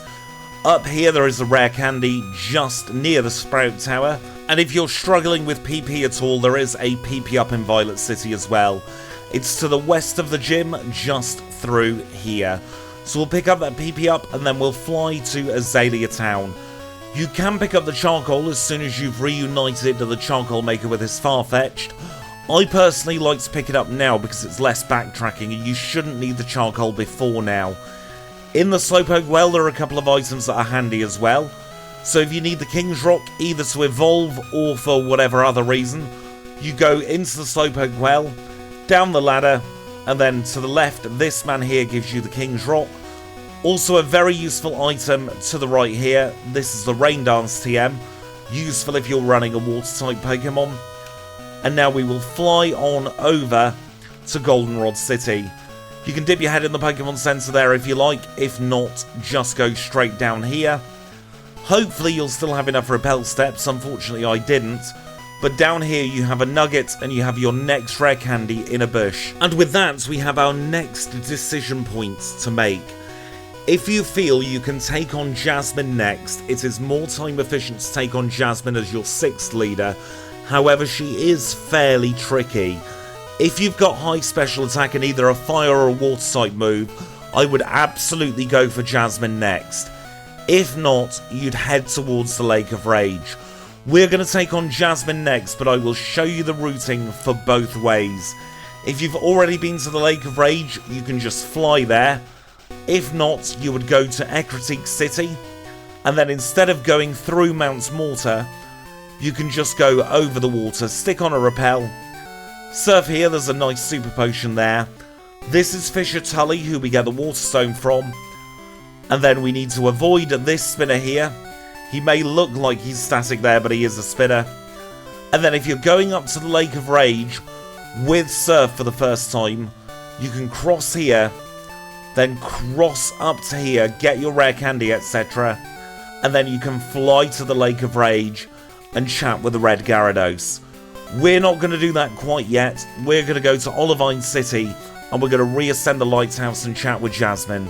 So the Lighthouse is fairly simple going up for the second time. We've beaten up all the trainers that we need to. If you didn't get caught by the spinner on the second to last floor, you might get caught by them this time, so do be aware of that. But otherwise, we drop down here, Remember to take the left-hand path if you've not beaten that sailor there. We avoid the spinner here, and as long as we got the secret potion, we can talk to Jasmine. She'll heal up her Ampharos, she'll leave, and we can dig out of here, and we can follow her into the gym. So this is going to be our 6th gym together, and this is Jasmine. So if we look at Jasmine's title card, she's got a pair of Magnemite and a Steelix. She normally sends out the Magnemite first, followed by the Steelix. And do be aware that both of those Magnemite know Thunder Wave. So if you're not able to one-shot, you might want to hold a Paralyzed Cure Berry. We are capable of one-shotting even with our relatively low special attack with Ursaring. And again, use special attacks for the Steelix. We got the perfect Jasmine battle there. And we get our next badge, the Mineral Badge. And we can move on. And now we have no choice, we have to go to the Lake of Rage at this point. So we'll fly up to the Lake of Rage. If you've not been there already, then the routing is exactly the same as what we did before Jasmine. We've got to beat up this red Gyarados. This Gyarados can be particularly strong, so I'm going to use one of our ethers that we picked up. We should have 4 by this point, unless you've used some. I'm just going to ether Headbutt, and we'll get on to battling it. It's going to be a shiny Gyarados. We'll move Headbutt back up to top spot, and it's going to be a 2-shot for our Ursaring. You pick up the red scale, you surf down, and then you chat with Lance. It's very important you say yes here, otherwise you can't progress. And then we're going to fly back to Mahogany Town. There is no way to get to the Lake of Rage without getting Mahogany Town's fly points. And now if you have enough power points, you're going to get a heal fairly soon. You've got to get through 3 fairly low-leveled Rocket Grunts. So if you can skip that heal in Mahogany, even better. If not, don't worry about it. You can always heal and it's only a 5-second time loss. The first grunt has a Drowsy and a Zubat. And then the second grunt will have a Zubat, a Grimer, and a Rattata. So again, fairly easy to take care of. So we should just one-shot all of those. Now, if you're either desperate for money or you're desperate for levels for some reason, you can reactivate them by standing in front of these statues. If we save state here, you'll get the exact same 2 grunts in front of every single statue. It's very, very, very rare you'll want to rebattle them, and instead 9 times out of 10 you're going to want to battle this scientist here. He's got 3 Thunder Waving Magnemites, so once again, if you've got a special move, brilliant, you should be able to get through them. We've got Fire Punch, even with our low special attack, that's absolutely fine. They're only level 20, so they're very underleveled compared to Jasmine's. And then we talk to this PC. This turns the switch off, and that means that the statues are now disabled. If you're running Hyper Potions, you can pick up another Hyper Potion here. I personally don't run Hyper Potions, I just stick with Super Potions. There's a Nugget here, I always pick that up. And now we will get automatically healed by Lance. There are some trainers we have to battle here in the underground. Talk to the top of this grunt here, he's only got Venonat. And that is a little bit of a time save as opposed to letting him walk to you. So we'll get rid of that, and now we'll go above this grunt here and up these stairs. Lance will chat with us again. There are only 2 trainers we need to battle here. The first is this female grunt. She starts off with an Ekans, very, very nice to get rid of. And then she's got a Gloom, so again, if you've got Fire Punch, you're really easy here. You have to chat with her again afterwards, and she gives you one of the 2 passwords we'll need. Then come up over here, take the top path, and then, if you can speak to that grunt, brilliant. If not, he'll walk towards you. He's only got a level 19 Raticate. And once again, chat with him and he'll give you the second of 2 passwords. If you're running a physical attacker, you'll want to pick up this item here. It's a protein. But do be aware, you can only hold 20 items in your bag. So good bag management is always important. I'm going to get rid of some of the stuff we don't need now. Normally I'd go into a Pokemart and sell some of this stuff. But just for the purposes of this demonstration, I'm going to toss everything from the bag here. So now we can pick up the protein and we can start making our way back deeper into the Rocket's hideout. We go up these stairs. Now you do have a spinner here who can be a little bit pesky. As long as you get past him, he has minimal vision, so you only need to cross him once. We go down the stairs. If you want to pick up the Thief TM is right here. If not, you're going to get ambushed by the rival. He's not going to battle you, so we can ignore him and we can open the door with the 2 passwords. This is our next Rocket Executive fight, and to be honest, he might as well be a grunt. He starts off with a level 22 Zubat, a level 24 Raticate, and then the last Pokemon is a level 22 Coughing. Very, very, very simple battle. We're going to need another password at this point, and this is where Murkrow comes into play. We talk to Murkrow, and then I personally dig out. I find it quicker to dig or escape rope out, and then do this little bit of movement again. It's 50-50, you can either backtrack or dig out, but this way you avoid having to go in front of spinners. We open the door and we get ambushed by 2 more executives. Lance is going to take on the male, we'll take on the female. She starts off with a level 23 Arbok. That thing has Clair, so it is very important to take it out in one shot. Gloom's another easy Pokemon, Murkrow's got no defense, and that is the hideout almost complete. There's one more thing we need to do, and it's kind of mean, but we've got to knock out all 3 of these Electrode. It's slightly quicker to go top to bottom here, and all of these do know self-destruct, so we've got to be very, very, very careful. Heal up in between them if you're not sure you can survive a critical hit self-destruct. If there's a case where you're not going to survive it anyway, save in front and hope for the best. You'll automatically be moved after defeating the 3rd one, and Lance gives us Whirlpool. After that we can dig out, and then we can start thinking about taking on Price. Obviously if you need it, heal in Mahogany Pokemon Center. It's a very small town, so it's not too much of a time loss. And now Price has a lot of gym trainers. None of them is mandatory, but there is one spinner who will catch you more often than you want him to, and that is Border Douglas. The trick for this puzzle, by the way, is to go in a square. This is Border Douglas, and he is a royal pest. He's got 2 Shelder and a Cloyster, and that Cloyster as well as the Shelder knows Protect. We get very lucky there, but then you follow the square around, and you get yourselves in front of Price. And if we look at Price's title card, we can see he's got a Seal, a Dugong, and a Piloswine. That's his regular order, so that's the order we are most likely to expect. We'll engage him in battle, and this isn't a particularly challenging battle, unless you're very weak to ice. Seal's kinda bulky, but we can headbutt it away. Dugong's normally a 2-shot, be aware that Aurora Beam can lower your attack. And then Piloswine, he can heal up with a potion. So I generally try and keep him out of healing range. Sometimes it doesn't matter what you do, you're going to end up healing him. But either way, you shouldn't have too many issues at this gym. You can obtain the Glacier badge, and now we will leave the gym. If this is your 7th badge, you're going to get a phone call from Professor Elm. If this is your 6th badge, you now need to go over to Olivine City, and you need to climb the Lighthouse and chat with Jasmine and do her battle. Because this is our 7th badge, we are now going to go through the Ice Path. It's not mandatory to go through the Ice Path now, but if Price is your 7th gym leader, I would highly recommend it. As soon as you've done Price, you can get past. This is a rotator as opposed to a spinner, so you've just got to time it right.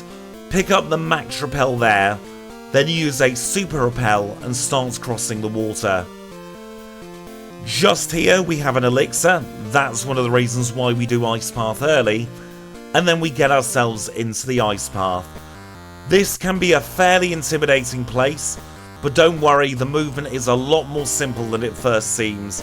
We go up, then left, then up, then left, then down, then left, then up, then left, then down, then right, then down, then right.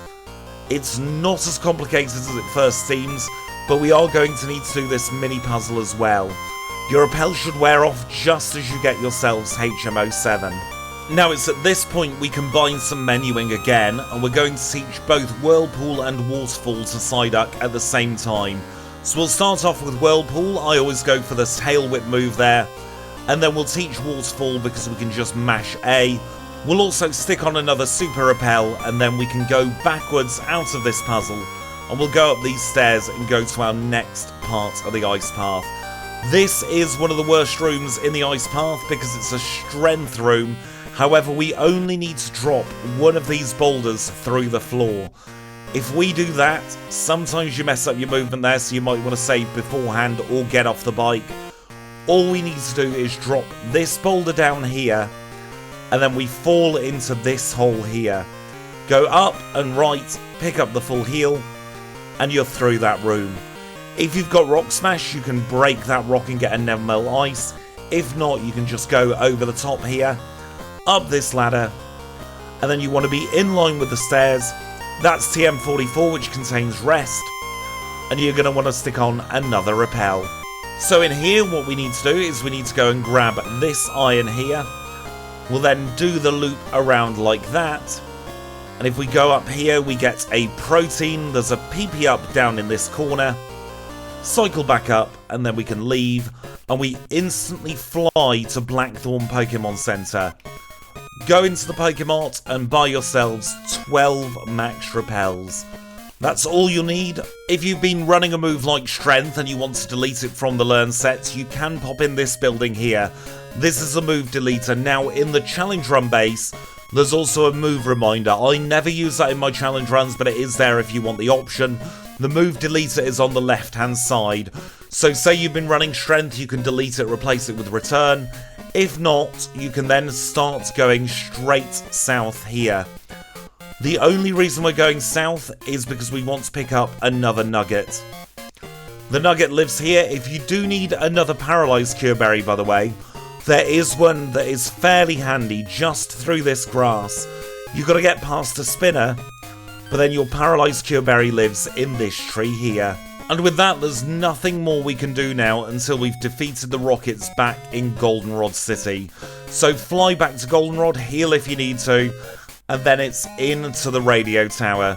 And unfortunately, there's not much but a lot of grunts here. So while we're going through the radio tower, let's figure out what we've done so far. The routing so far has been fairly flexible, especially between Ecruteak City and getting this sequence activated. There's a lot of personal choice. That's where your own judgment comes in. Unfortunately, this part here There's no two ways about it. After your 7th badge, you have to do the radio tower. It's my personal least favourite part of the challenge run, but it needs to be done. The only bit I ever show is the 4th rival battle in my videos. The rest of the time, I just kind of switch off, because they're all underleveled here. It's just a big PP drain. That's why I've kept hold of Swift for so long. We will in this section though be teaching Return at some point. On this floor, if you go down behind the bottom of the desks here, you're only going to have to face 2 trainers. This scientist is mandatory. Once again, he's underleveled compared to Jasmine. He has 3 Magnemite. They can Thunder Wave you, so do be careful. But he's really the only big pest of this floor. The other mandatory trainer is here. There's no sense in talking to the left of him because you have to do extra movement afterwards. We'll headbutt his coughing away. He's got a Grimer, and he's got just standard grunt Pokemon. Nothing at all interesting about these trainers. So we'll ascend once more. This is a rotator, so we just need to time it right. Talk to the bottom of him. Slightly quicker. He's got a Porygon. And this is our second to last trainer in this part of the radio tower.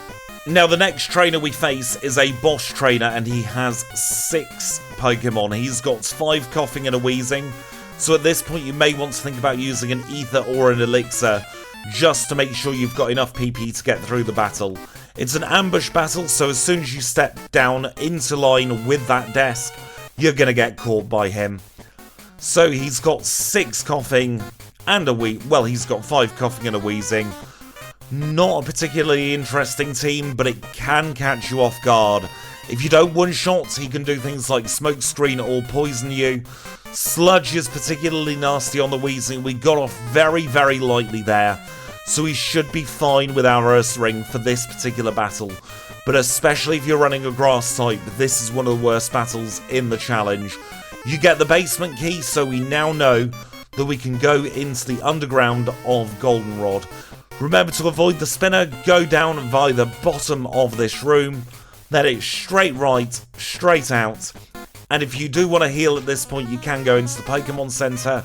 And after healing, if you do need Return now, you can go up to the 5th floor of the department store and pick up the Return TM. You can also do a bit of a vitamin shop if you like. It's something I would only recommend once you're more comfortable with the challenge running, but you can buy a bunch of vitamins here. Charcoal is probably going to be useless from this point onwards, so that gives you nearly 5,000 in and of itself. You should have 4 nuggets by this point, that's another 20,000.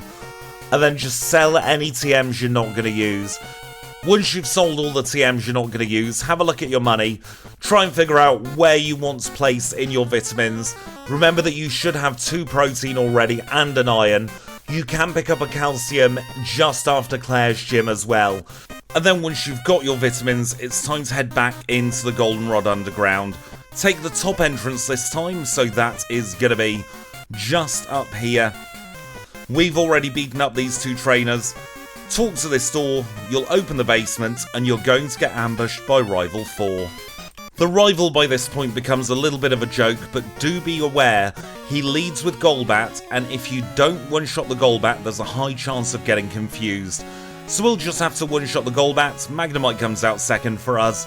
He's going to have the final stage of the Evo line now for most challenges, but I do believe he only has Quilava if you're running the Cyndaquil line at this point. Sneasel's a new Pokemon, still a joke, it's got no physical defense. The last Pokemon for us is for Alligator. It's got Water Gun and Rage, it's not going to damage you too badly unless you're 4 times weak. And then he will leave for another day, and we can carry on through the basement. Because there's still more rockets we need to do, unfortunately. Again, very few interesting Pokemon on any of these. All these grunts are mandatory, unfortunately. There's nothing we can do about it. We have optimised the heck out of it to battle as few grunts as possible. But this is one of very few areas in Generation 2 where there are very, very, very high amounts of mandatory trainers. This is part of the reason why we pick up the Elixir as well, because we're going to need to PP heal at some point, even if it's just to restore PP on Headbutt. In fact, I'm going to use one of the Elixirs now. And then if you can count to 3, you can do the switches. You turn them off on left, middle, right, 3, 2, 1. Do them in order just like this, and you open up your path. We've got 2 burglars next. Both of them have fire types, so do be aware if you're running something like a grass or a steel type. This one's got a Growlithe and a Coughing. Again, not too difficult because they're very underleveled. This guy has a pair of Coughing and a Bumhead Fire Duck. So if you do like the Magmar, this is your 2nd or 3rd Magmar you'll be seeing in this challenge probably. We can knock it out in one, same with the Coughing, and then we've got 1 more Grunt in this room. Talk to her as opposed to letting her see you because it's slightly quicker. She's got a pair of Gloom, and it's going to be Gloom for her because there's nothing she can do about it. We'll knock her out, and then we're into the last part of the underground section. So the first thing we do is battle this Grunt here. Once again, he's going to have a pair of very underleveled Pokemon. We have almost a 20 level advantage. There is no challenge to this point. It's just a test of nerve. Grab the Max Ether and then hug the left-hand side of the wall. There's going to be another 2 Grunts left to go there, all as pathetic as the other ones. But these are the last Grunts we should be facing.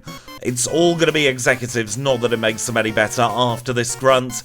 He's only got 2 Pokemon, I beg your pardon, 2 very low-leveled Coughing. So they're going out with a bit of a whimper instead of a bang here, hopefully, if they don't self-destruct. Have a little chat with the director. This is the Sleep Talk TM. Now, if you don't need money, you can dig out here. If you do need money, you can go and grab the Amulet Coin here. And then you can get out, because this is linked to the department store. You can get out of the lift here, go and heal if you like, go and do your shopping in the department store. But either way, once you're out, you're going to want to go back into the radio tower, because now we have the card key.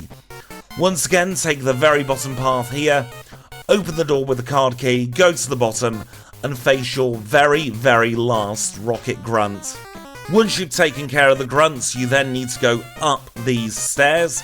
This executive is mandatory. He's got a Golbat, even though he calls himself the Rocket Fortress. Golbat's kind of bulky, it can confuse you, so do be aware of that. And then we have 2 further executives left to go. This one has an Arbok, can paralyse you if you don't one-shot it, so do be careful. Same thing applies for this Vileplume, so do be aware of that as well. Murkrow, however, is about as useless as you'd expect. And then we have 1 last Rocket. This is another ambush fight though, so if you aren't prepared, do your healing before your movement. And then once you're all done with your healing, if you need it, you can walk down, you'll be auto-moved in front of the Rocket. He's got a Houndour, a Coughing and a Houndoom. So again, not a particularly strong defensive team. Should be easy with our Ursaring at the very least. 3 one-shots, finishes off Team Rocket once and for all. You get a cutscene that isn't, unfortunately, skippable. We get the clear bell, we'll never think about that in a solo run. And then we can go and get our rewards. The first reward we'll get is the pink bow from Marie here. Then, if you need Sunny Day, you can get Sunny Day off this green-haired lady. And now it is very, very, very important. You speak to the other green-haired lady, and you answer yes, yes, no, yes, no. This gets you the radio card. You need the radio card to complete the challenge. After that, you can fly back to Blackthorn, or if you didn't do the ice path, fly to Mahogany and go through the ice path. Either way, you've only got 1 Johtonian gym leader to go now. So now that we are done with the Rockets and we don't need to worry about PP management quite as much, I'm going to teach Return to our Ursaring. If you've got decent physical attack, I would highly recommend putting Return on the Learn set. And then I'm sure you'll all be pleased to know, there's not actually that much we need to do in Blackthorn City. Literally the only thing we need to do at the moment is go into the gym. So we start off by talking to this cool trainer. He's going to have 3 Dratini. Nothing too terrible to get us started. These 3 Dratini don't have the best physical defense in the world, so we can knock them all out in 1 shot. And then we can move on deeper into the gym. The next trainer's going to have a Seadra. This Seadra does have Smokescreen and can be a little bit pesky, but it's also a very good litmus test for Clair's Kingdra, as well as her Dragonair. If you're able to one-shot with a physical move, you are able to one-shot Clair's level 37 Dragonair. That is something I have learnt very, very quickly throughout the course of challenge running. That Seadra is a very, very good test Pokemon because it's mandatory. Same with this one here. If you one-shot this, you're guaranteed to one-shot Clair's Dragonair. This trainer here is optional. I like battling him. He's got a level 37 Dragonair. Once again, we can see simple one-shot. And now we've only got one more gym trainer left to go. This is Lola. She's got a Dratini and a Dragonair. This one's actually a level 36 Dragonair, so if you got through the 37, you're going to be fine on the 36. And then after defeating Lola, there's only one more thing to do, and that's battle Clair. You can see from her title card, she's got 3 Dragonair and a Kingdra, and these Dragonair all know Thunder Wave. So if you can't one-shot the Dragonair, go in holding a Persecure Berry if you are not the ground type. We are fine against the Dragonair and we can move on to the Kingdra. We're going to use Headbutt because we wanted to try and keep her out of healing range. As it turns out, I think she'd have healed regardless there. She's not going to give you the badge though when she defeats her. Instead, she sends us on a bit of a wild goose chase through the Dragon's Den. So we'll stick on a Repel. I always surf left. It doesn't really matter if you surf left or right out of here. Here is where you get your next ambush trainer as well. It's going to be another level 37 Dragonair. It loves throwing them at us at the moment. We'll one-shot it. To the right here is the Calcium if you need that. We're going to use it on our Ursaring as well, just to increase our special ever so slightly. And now, just below these twins here is a Max Elixir. I'd highly recommend picking that up. You've got to go through the Whirlpool here, into the Dragon's Den. Your movement goes automatic, and now you answer the same as the radio tower. It's 1, 1, 2, 1, and then 2. And that gets you your last badge. Claire has a little bit of a whinge. She gets told off by the leader of the Dragon's Den, and you get yourself the Rising badge. And with that, you have all 8 Jotonian gym badges. There's a little bit more dialogue with Claire as she gives you Dragon Breath here. And now you can dig out from the Dragon's Den. But if you think PP is going to be an issue, there's another Max Elixir here. Not too much of a time loss to get that one either. Dig out, you'll get a call from Professor Elm. Then you can teleport back to the Pokemon Center if you like to heal. And then after you've healed, or if you're skipping healing, fly to New Bark Town, because it's time to start entering Kanto. So our only mission now is to get to the Pokemon League. If your Repel wears off, just stick on another. I'd stick to Super Repels just for now. Climb the waterfall here and go right, and you're going to want to hold down as you're leaving this door. This is a rotator, and if you're slow, she will always catch you. Go right here. If you need Sandstorm, by the way, you can get it from that house there. Go right here, and then you can sail across the water. Depending on what your level is, you might want to take on some of these trainers. A lot of the time, though, you're just going to want to go into Go mode. I generally like to take on this trainer because she's got a pair of Starmie and a Nidoqueen, and they are very good experience for this point of the challenge. Very underleveled, though, still only into the 30s for the trainers here. But again, a fair amount of experience. That was about 3/4 of a level we got there. You can then head up here, get on the bike if you need, and if you need to heal, there's a free healing house here. There's a spinner to our left called Trainer Joyce. It doesn't matter what I do, I always end up hitting her. So I've just factored her into my own personal routing. She's got a Pikachu and a Blastoise there, not too difficult. That Blastoise can be a little bit bulky, but with a high physical attacker you should be fine. Hug the left here, because otherwise that trainer will catch you. And then you're going to want to hug the right here. If you do the loop here, you will see that there is Cool Trainer Beth. She is mandatory, she's only got a Rapidash. Nothing too bad about her. Could outspeed some of the slower Pokemon, but we'll get up to level 49. And then if we do the loop here, we get our third of 4 Max Elixir that we can pick up easily. And with that, it's time to get into Victory Road. So we'll go in here, and as soon as the Repel has worn off, we're going to stick on another one, but it's going to be a Super Repel. Now is the time you can move your Max Repels up to top spot. That's the second to last Super Repel we'll be needing for the challenge. Go left in here and down and up the ladder. If you miss the HP up in the burnt tower, you can get another one here.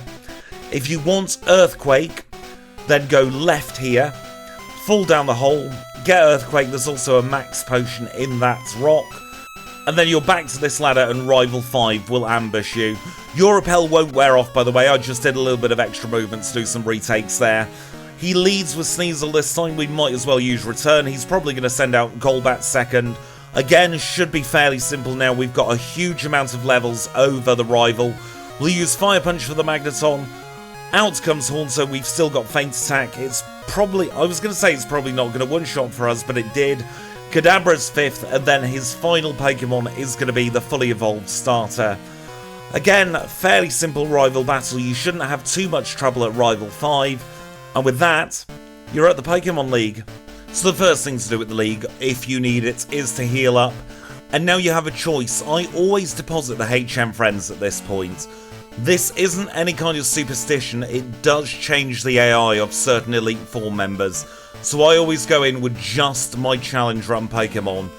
Here at the Elite Four, you're going to want to buy 4 full restores, and then you're going to want to either go straight into the league or look at your stats.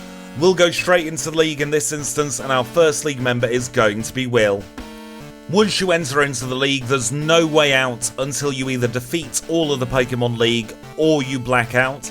We'll have a look at Will's title card now. You can see he's got 2 Xatu, an Executor, a Slowbro, and a Jinx. So we'll take him on in battle. He's not that difficult, provided you've got a fair amount of special defense. His Pokemon are all fairly weak, barring the Slowbro. So we'll just keep on spamming Return. He's going to send out Slowbro 4th in this instance. By the way, if you aren't able to one-shot Xatu, go in holding a Bitterberry, because otherwise you're going to end up confused. We get through Will, we grow to level 51, and that's our first league member all complete. Up next is Koga, and this is the reason why I personally have kept Fire Punch on the Learn set for so long. If we look at Koga's Pokemon, it's Crobat, Ariados, Venomoth, Muck, and Fortress. Fortress is the reason we have Fire Punch. Let's engage him in battle and we'll see how it goes. He leads with Ariados, that's not going to be too bad. We'll one-shot that.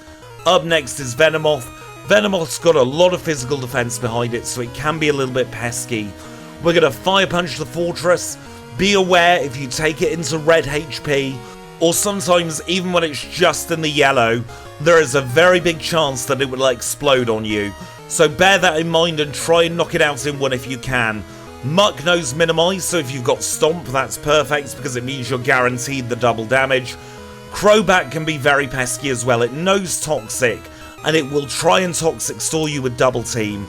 A Pokemon like Ursaring is not quick enough to outspeed it, but Crobat's the worst of the Pokemon. You should be able to get through the rest fairly easily.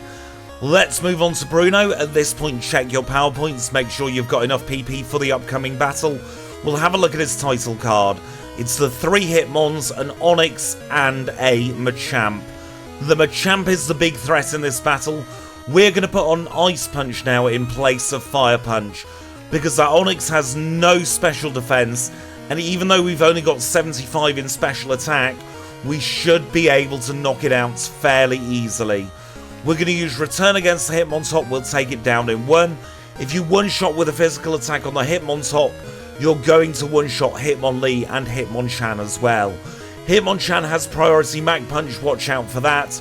But the big threat in this battle is Machamp. Machamp is bulky and it knows Cross Chop. If you can get rid of it in one shot, perfect. If not, you've just got to grit your teeth and hope for the best. Onix is easy afterwards. You'll get through Bruno, and here is Karen. Now, Karen is our final league member, and there's some prep work we need to do for Karen. We'll get ourselves back up to maximum HP, and we're going to use one of our HP ups. That will increase our maximum HP, but not our current HP. And what does that mean? That means she's less likely to use Sand Attack on her Umbreon, and more likely to use Confuse Ray. We don't have a way to counter Sand Attack, but the Bitterberry will counter Confuse Ray. Now, I really must stress this is not a guaranteed strategy, it just reduces the chances of her using Sand Attack. There's still about a 70% chance that she will use it. As you can see from her title card, she's got Umbreon, Vileplume, Gengar, Houndoom and Murkrow. So we'll engage her in battle and we'll see how it goes. We have done everything we can here to try and guarantee a fairly simple battle. We're also going to fish for the flinch on Umbreon. We get it, so we are not debuffed. Vileplume can paralyze, so we need to get rid of that in 1.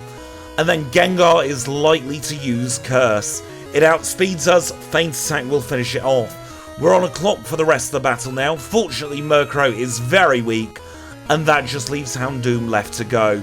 Houndoom can burn if you don't outspeed, so do be careful of that. And that is Karen all defeated. And with that, we've only got Lance left to go. We're going to use one of our elixirs here as opposed to our max elixirs because we don't need a max elixir. We're not going to bother with a full restore, but I am going to hold the Nevmelt Ice. Now, if you're not able to one-shot a level 47 Dragonite, then hold a Paralyzed Cure Berry. Both of his Dragonites have Thunder Wave. I'm risking it a little bit here by going for the Ice Punch instead with the Nevmelt Ice. Does it pay off? It looks like it does in this particular instance. Once you're through both the 47 Dragonites, the rest of the battle is fairly trivial. Aerodactyl is fast and speedy, but it is a bit of a glass cannon. It does know Rock Slide though, which can flinch, and it does know Ancient Power, which has a 10% chance of an Omni Boost. We're going to use Ice Punch here. Rock Slide flinched us first turn.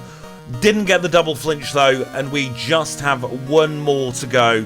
That's looking like we're in a bit of a bad situation, but we outspeed the Charizard and we are fine for the last Dragonite. I think we'll range it. We high rolled this time, so we are through Lance and we are officially champions of the Johto region.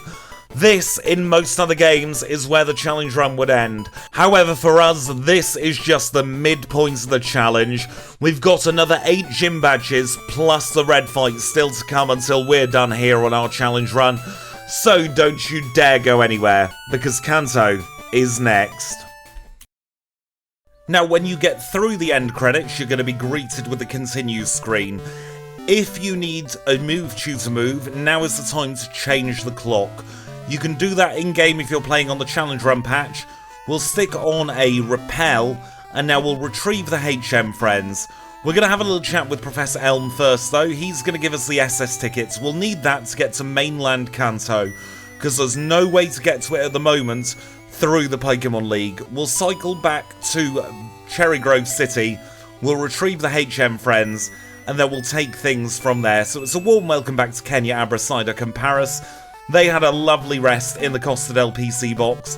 And now, if you need a move tutor move, fly to Goldenrod City. Make sure that the day is set to either Wednesday or Saturday. Time of day doesn't matter for that. And then you will get Bill's father just outside here. Now, it costs 4,000 coins for each move, and he can teach Thunderbolt, Ice Beam, and Flamethrower.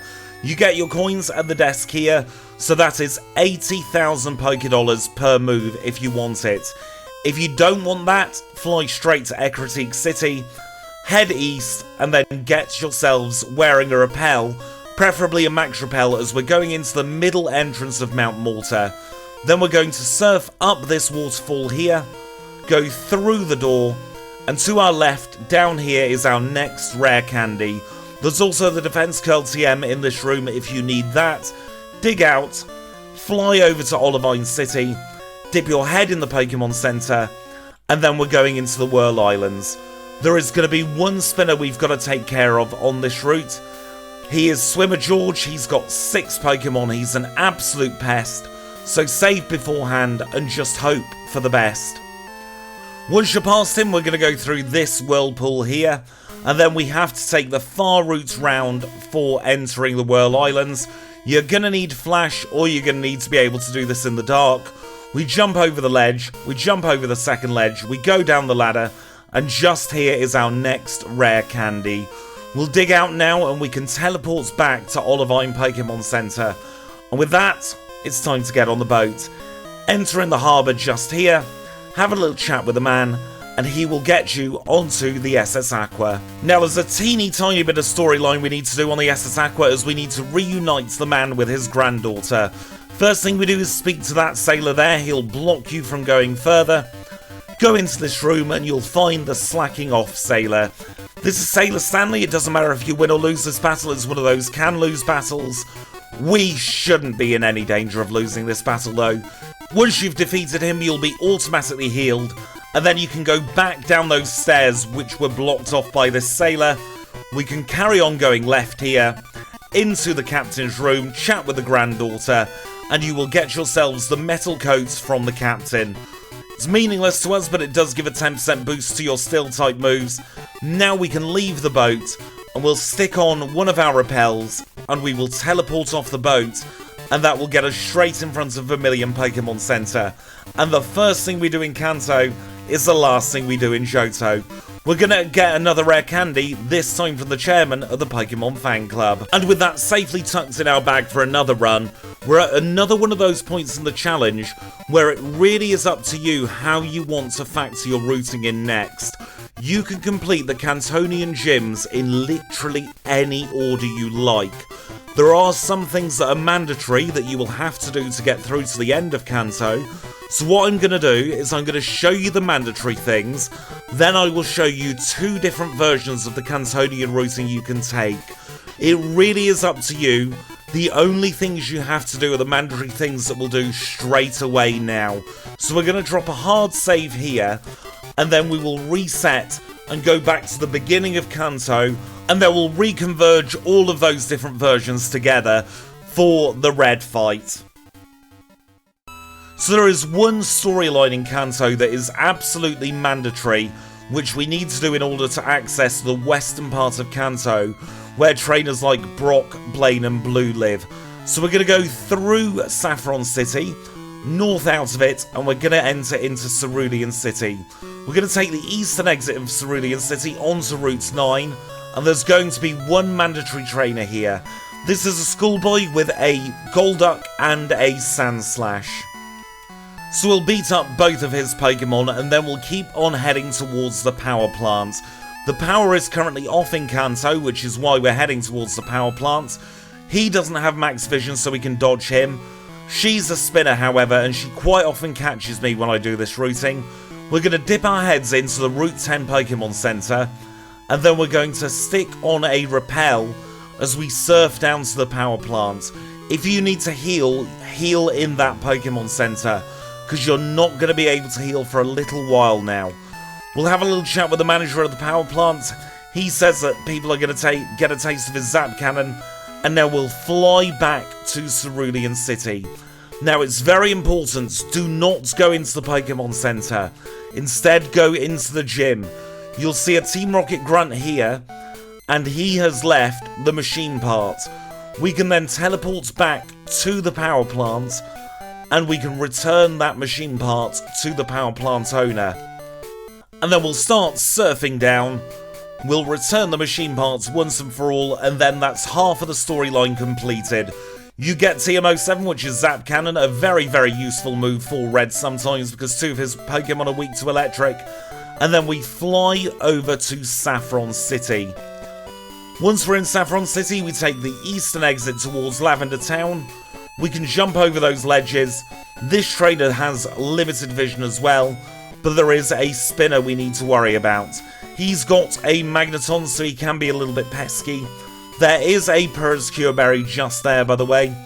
And once we're in Lavender, we're going to chat with the owner of the power plant. He's going to give us the X-Pen card, and that means we can listen to the radio in Kanto. And why do we need to listen to the radio in Kanto? It's because if we now go back to Vermilion City, you will see that in order to get to Pewter City, we're going to need to get through Diglett's Cave. But there's a big pesky Snorlax in the way. If we open up the Pokegear, go up to the top and then down a channel, you'll get the Pokeflute channel and you'll be able to wake up Snorlax. This Snorlax is holding a leftovers. You can run or defeat it or even catch it if you like. And then you can cycle through Diglett's Cave. It's a very short cave in Generation 2. Take the left-hand exit and then you can go north to Pewter City. This is 3Drill, by the way. A Rotator who has a very good habit of catching you no matter what you try and do to avoid him. He's called 3Drill because he has 3B Drill. He also has his own title card on my videos. And then up north here is Pewter City. This is where Brock lives.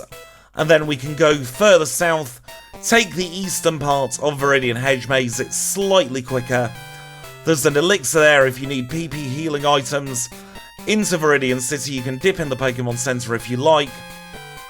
And then there's only one more thing we need to do in order to activate our final gym leader, so that we can access all of the gym leaders in the Kanto region.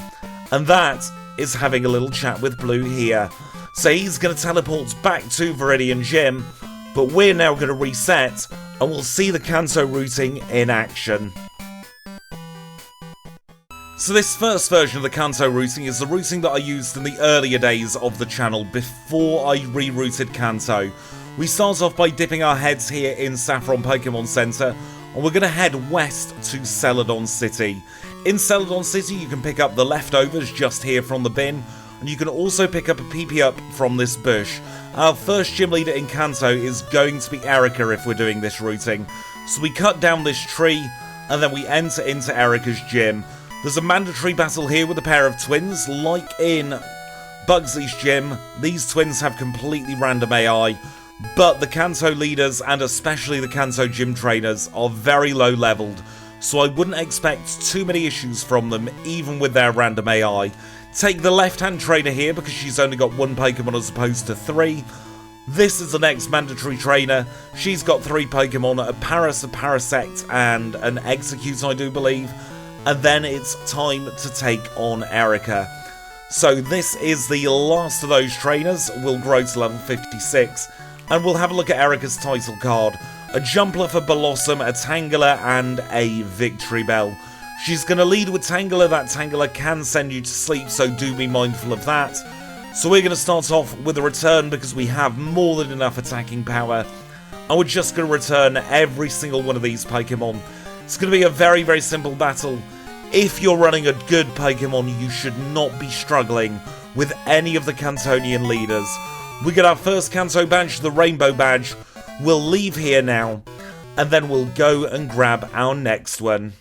So once we're back outside the gym, we'll teleport back to Saffron City. We'll go left, and we will head north. Heading north is going to send us into Cerulean City. We're going to do nothing in Cerulean at the moment. Instead, we're going to take the eastern exit onto Route 9. And here's that mandatory trainer that we saw in the routing earlier. We're doing parts of the power plant now, but we're going to incorporate it into our gym leaders as well to try and optimize our movement. So we'll take care of that trainer. We know this hiker's absolutely fine. We can dodge the spinner once more. Once again, we're going to dip our heads into the Route 10 Pokemon Center. We're going to stick on a repel here, and then we're going to start surfing down towards the power plant. Once again, if you need to heal before taking on things like Nugget Bridge, do it in the Route 10 Pokemon Center, because we're not going to be able to go into Pokemon Center now until after we've defeated Misty. And so from the power plants, we then fly up to Cerulean City. We do not go into the Pokemon Center, but we pop our heads into the gym here. That will activate a Rocket Grunt. We go left and north, and then we dodge the grunt, and it's time to take on Nugget Bridge. This is a slog. One of the worst parts of Generation 2, and it is entirely mandatory, because you need to beat them up in order to face Misty. This is one of the parts of the challenge that I always dread doing. I've never been a fan of Nugget Bridge. You can get through it in around about a minute to a minute and a half, but it still feels like a minute to a minute and a half that I'm not ever going to get back from my life. Now, if you have an Ice-type move, barring this Vaporeon, nearly every single Pokemon on Nugget Bridge is weak to Ice. Sometimes I call it weak to Ice Bridge when I'm doing it, and even with our relatively low special attack, Ice Punch is perfect for here. We're not going to be using Ice Punch for Misty, so we might as well deplete some of the PP here. You can see all of the Pokemon there weak to Ice. You're going to get ambushed by another trainer. This is number 5. He's got a Nidoking. Guess what? Also weak to Ice.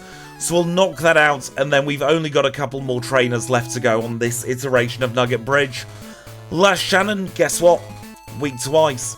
She's got a Paras and another Paras, and then a Parasect. And then after defeating her, there's only one more mandatory trainer on Nugget Bridge. This one has a Porygon, which isn't weak to Ice, but it's still fairly weak in general, so we'll knock it out in one shot. And then if you do want the reward of the nugget, you'll speak to this person here, but he will engage you in battle. If not, you'll meet Misty. Now, you can't talk to Misty until you've been to the power plant, which is why we go to the power plant first. We're running a little bit low on PP, so I'm going to use one of our ethers now on return. There's no sense in using a max elixir quite yet. We fly back to Cerulean City. Once again, do not go into the Pokemon Center. Take the right-hand path up, and then you're in front of Misty. So if we look at Misty's title card, she's got a Golduck, a Quagsire, a Lapras, and a Starmie. Let's engage her in battle. The worst Pokemon out of these is the Lapras, because Lapras does know Perish Song. So if you're not able to one-shot it, you'd better get lucky against the Starmie afterwards. Fortunately for us, we're more than capable of one-shotting every single one of her Pokemon, but we didn't outspeed the Starmie and we ended up being confused. We get the Cascade badge, and now as we're exiting the gym, we talk to this tile here and we get the machine part. From here we can then use Teleport on our Abra to get us back to the power plant. We'll cycle up, we'll stick on a Repel, and we will return the machine part to the owner of the power plant. Once we've done this, that's half of the storyline completed. We'll get TM07 once again, which is of course Zap Cannon. We'll leave here and we will fly to Saffron City. Now, to save on a little bit of movement, we're going to take on Sabrina next. Her gym is just up here. Everyone has their own routing for going through this gym. I personally do triple left, then down. That gets us in front of Sabrina. She's got an Alakazam, a Mr. Mime, and an Espeon. She will lead with Espeon, and do be careful, it does no Sand Attack. We're able to one-shot the Espeon, we grow to level 59, and then the next Pokemon is Mr. Mime. Mr. Mime is normally second, Alakazam's normally third, goes for Psychic instead of Reflect, it does have Reflect, and we get our next gym badge. That's the Marsh badge, and now I exit by going up. Right. It saves on controller pressing that way, and it's less for me to think about. We're going to leave out the eastern exit of Saffron City. We do have a very pesky spinner to dodge here, and then we're going to go into the radio tower. We're going to talk to the director of the radio tower, and then we will fly on over to Vermilion City. Now, it's at this point of the challenge that I'm going to teach Earthquake to our Ursaring. Do be mindful of what gym leaders you've got coming up and what moves you'll need. We don't need Feint Attack anymore, so we'll teach Earthquake in its place. And then our next gym is going to be here in Vermilion. We're going to take on Lieutenant Surge. He's got one mandatory trainer, Gentleman Gregory. It's always best to speak to him as opposed to let him walk to you. He's got a Pikachu and a Fluffy, nothing too disastrous at all. And with that, we're in front of Surge. We'll have a look at his title card. He's got a pair of Electrode, an Electabuzz, a Raichu, and a Magneton. He's going to lead with a Raichu, and I'm going to stick on the Quick Claw now, because I think that's going to give us the best chance of getting through Surge. Also heal up with a Super Potion, and then we'll be good to go. So let's now engage Lieutenant Surge in battle. I'm not expecting much from him in this battle at all. We're going to start off with a return against the Raichu. If you can knock out without using a super effective move, absolutely brilliant. You should always do that, it saves on a text box. We're going to use Earthquake on Magneton though, because we don't want to risk getting Zap Cannoned or Thunder Waved by it. We get very lucky hitting through both of the double team there. The last Pokemon's Electabuzz. This will be easy. He does have Light Screen though if you are a special attacker. That's our next Cantonian Gym badge. We'll leave here now. We'll do a little Surf East. And unfortunately we did get an encounter there. You can counter that by flying to Vermilion, but you might as well not bother. We'll open up the bag here, stick on one of our Max Repels. We'll then open up the Pokegear, use the Pokeflute, because it's time to get ourselves through Diglett Cave once more. Once again, you're going to have to watch out for 3-Drill, especially if you're doing this particular routing. If you slow down a little bit, the chances are that you're still going to get hit by him, because you've got to cross him on 2 angles, and that's a bit of a problem with the rotators in this game. If you cross 1 angle, you're generally fine, but 2 angles, sometimes you just end up hitting them no matter what you try and do. Especially in the early days of challenge running, don't worry about it. Just think of it as a little bit of extra experience. Now, we do have another mandatory trainer coming up. One thing I am going to do though is I'm going to get rid of Alan's number. We don't need any stones. We've got one mandatory trainer here. Unlike in Gen 1, you can't avoid the camper in Brock's gym.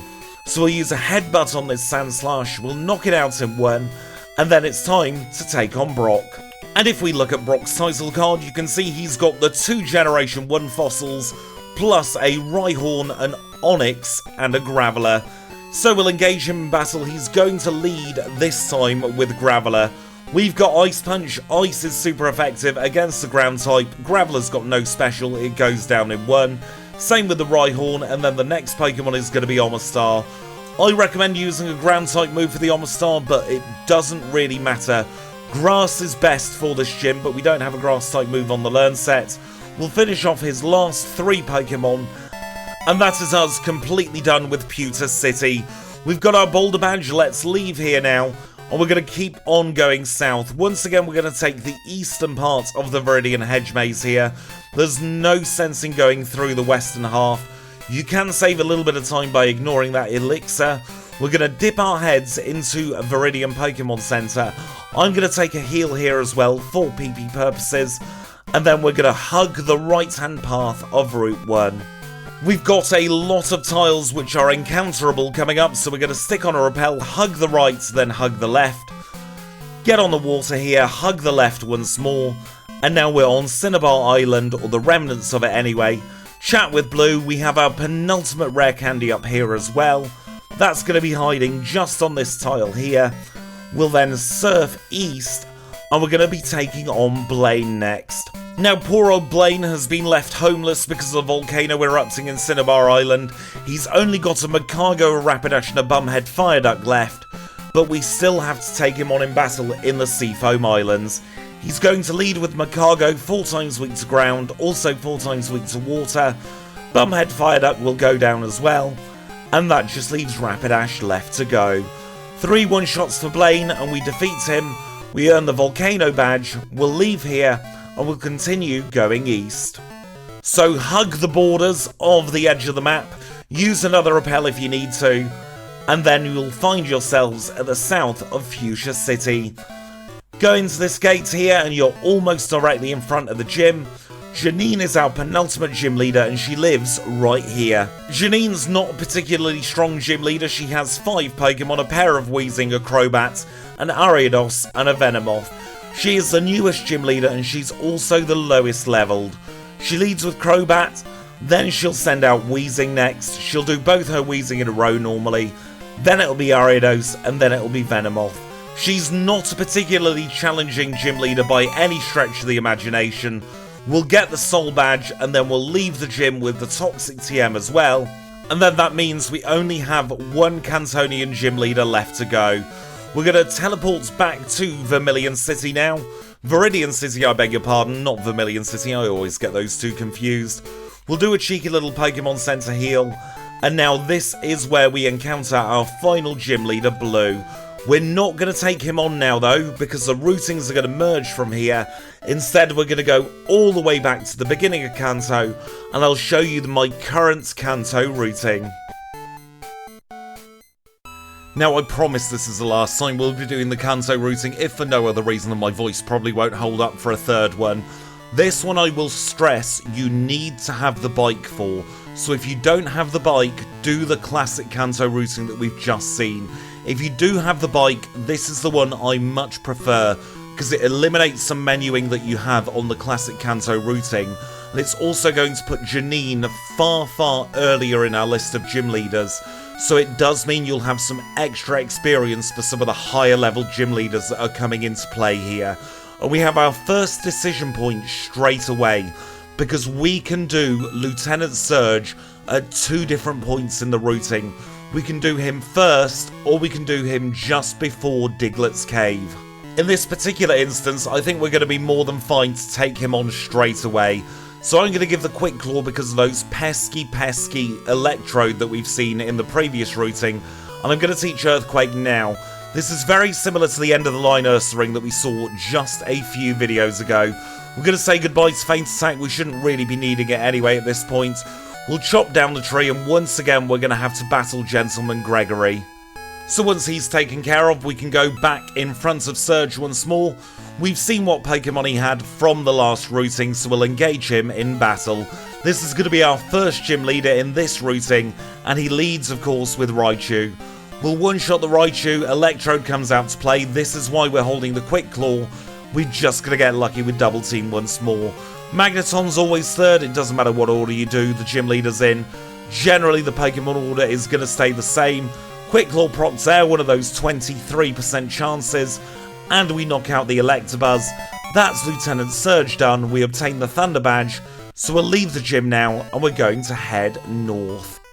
So once again, our next destination is going to be Saffron City. We're going to dip our heads into the Pokemon Center, much like we did on the last routing, and now we're going to head over to Celadon City. If you need the leftovers, once again they are in this bin here. There's also the PP up in the bush just over here.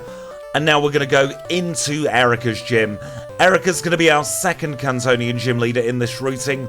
We've seen how her gym fares before, and much like in the initial Kanto routing, we're going to take the left-hand path through this gym. That is purely so that we don't face as many Pokemon as taking the right-hand path, and then one shot through all of the gym trainers, it's going to be time to take on Erica. Erica's our second Cantonian gym leader, the Grass Type Specialist, and she's going to lead with Tangela once again. We have a couple of extra levels compared to the last time we took on Erica in the initial routing, and that's more than enough to take care of both the Tangela and the Jumpluff with Ice Punch. That means we can then use Return for her last two Pokemon, and we save a little bit of PP that way as well. Erica gets defeated, we get the Rainbow Badge, and now we're going to leave Erica's gym, and we're going to head west. Unfortunately, to head west, we need to head east first, cut down the tree, and then we go onto Cycling Road. This is why we need Erica's badge. If you hug this part here, you are always going to get through without taking on any trainers. There's one mandatory trainer on the outside of Cycling Road. He's got a single Noctowl, not difficult to deal with in the slightest. And then we find ourselves in Fuchsia City. So we're going to go round to Janine once more and we'll take her on. Now to me it makes a lot of sense to take on Janine a little bit earlier than you would do in the other routing. She's low leveled, you're going to outspeed everything unless you're playing with something like a Lickitung. So it just makes sense to me to get this experience earlier when you're not going to be fighting those pesky higher leveled Pokemon. She's got nothing really that's going to stand a chance if you get through the Elite Four. We defeat Janine, we obtain our third Cantonian badge, the Soul Badge, and now we're going to leave the gym and we're going to teleport back to Saffron City. So we leave, we use the Abra for teleport, and we're back in Saffron. Now in Saffron City, we're going to go straight east, and we're back onto this pesky spinner route. We've got to dodge that annoying Super Nerd with his Magnemite once more. There's not much we can do to make that more efficient. And now we're going to have one more mandatory. This is going to be a hiker. He's got himself a level 35 Machamp. Really good experience and should be fairly easy to take down. Now in Rock Tunnel, we're going to stick on a Max Repel. And we're going to use Flash. So if you're doing Flashless as well, I would recommend against this routing. Follow the route backwards round Rock Tunnel and then you'll find yourselves at the exit. It's going to take a little while to get used to the Rock Tunnel routing, but we're right next to that Pokemon Center on Route 10. I'm going to do a heal here, and then we're going to cycle all the way round, and we're going to surf down to the power plant once more. If you use a Max Repel, you'll have more than enough steps, even with the heal. It'll wear off some point in the power plant, and then from here we can leave, and we're going to fly back. It's very important we fly to Saffron. So we'll get ourselves Kenya out again, and if we press down twice on the D-pad, we get to Saffron City. We're going to take on Sabrina next. Once again, I like to go left, left, left, down. It doesn't really matter as long as you get yourselves in front of Sabrina. She's going to be a Psychic type leader. She's got an Espeon, she's got a Mr. Mime, and she's got an Alakazam. We one-shot all of these last time. It's going to be no different this time either. It's going to be a very, very simple battle. But this time we didn't have the speed to outspeed Alakazam, but that didn't really matter for this battle, because we had such huge attack it was going down anyway. We'll get the Marsh Badge, we'll do up, triple right to get out of the gym, and then we're going to continue going north into Cerulean City. We don't need to do Route 9 anymore on this routing. Instead, it's straight in and out of the gym. Once again, we do not go into the Pokemon Center here, and it's time for Nugget Bridge for a second time in this video. So once again, if you've got a move that you're not going to be using much, say something like Ice Punch or Headbutt in our instance, you might as well use it here on Nugget Bridge. You've got a little ways to go until you're next able to go into a Pokemon Center.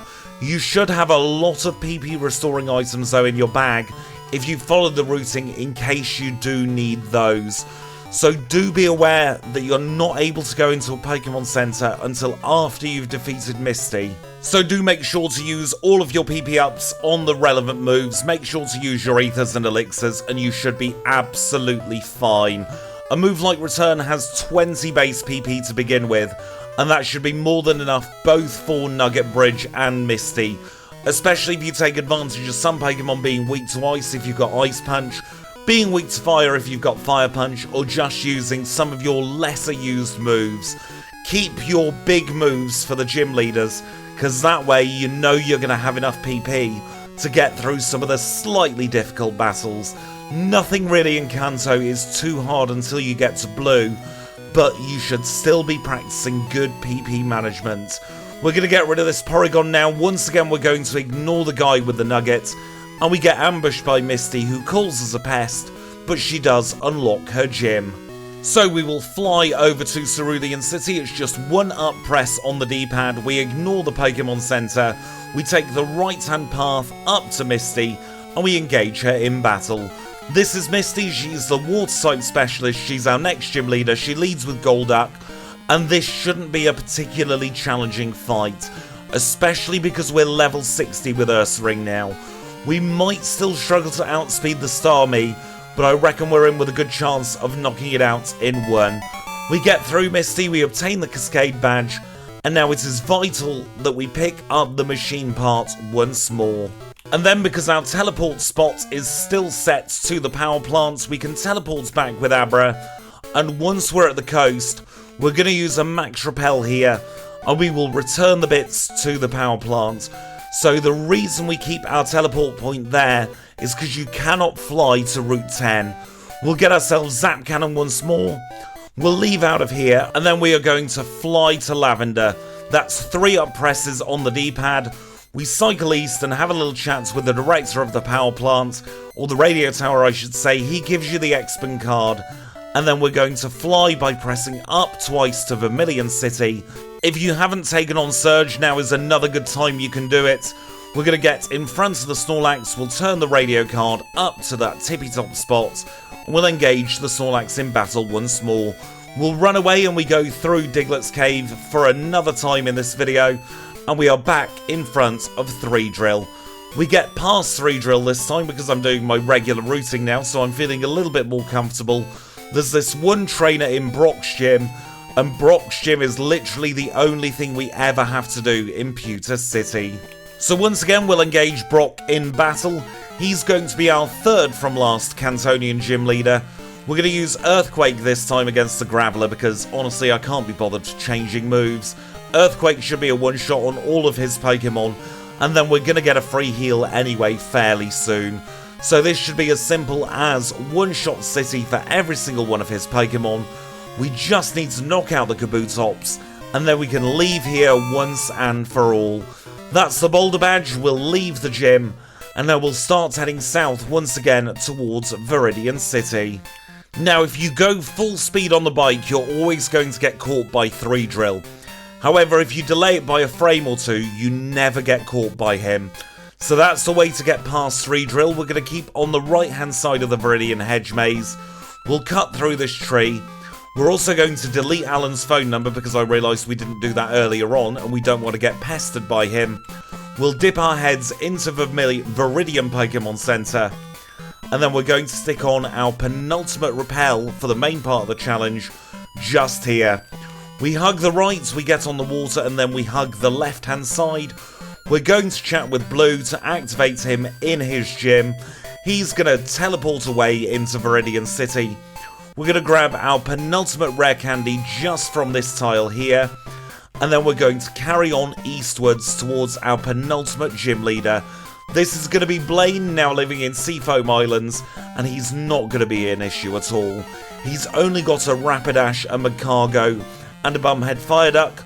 We've got Earthquake, it's going to be 4 times super effective against the Magcargo, and then we're just going to use Return on the Magmar and the Rapidash. Absolutely fine for this gym battle. We defeat Blaine, we obtain the Volcano Badge, and now we're going to teleport back to Viridian City.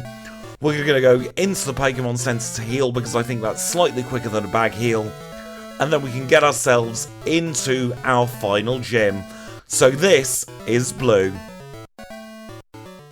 We've made it to the end game. We've only got Blue left to go. Now I would highly recommend, especially as you're learning the game, putting on the leftovers. Because even if you've not had any issues at all with the other gym leaders, Blue is a significant step up in difficulty. He's got a Pidgeot, a Rhydon, a Gyarados, an Alakazam, an Executor, and an Arcanine. And he is particularly tricky compared to the other gym leaders. So do stick on the leftovers if you're not sure you're going to be able to get through. So let's now engage Blue in battle and see how it goes. There is a very, very good chance you're not going to be able to make it through on your first attempt. Blue is a big step up, a little bit trickier than the other gym leaders. We got very lucky there that Blue went for Psychic on Alakazam because it does learn Reflect. Now this Rhydon, we've got nothing great to one-shot it, but once again we're getting lucky. He could have used Sandstorm there. This Gyarados, if the Rhydon does use Sandstorm, can use Rain Dance, so you might want to think about knocking it out in 2 instead of 1.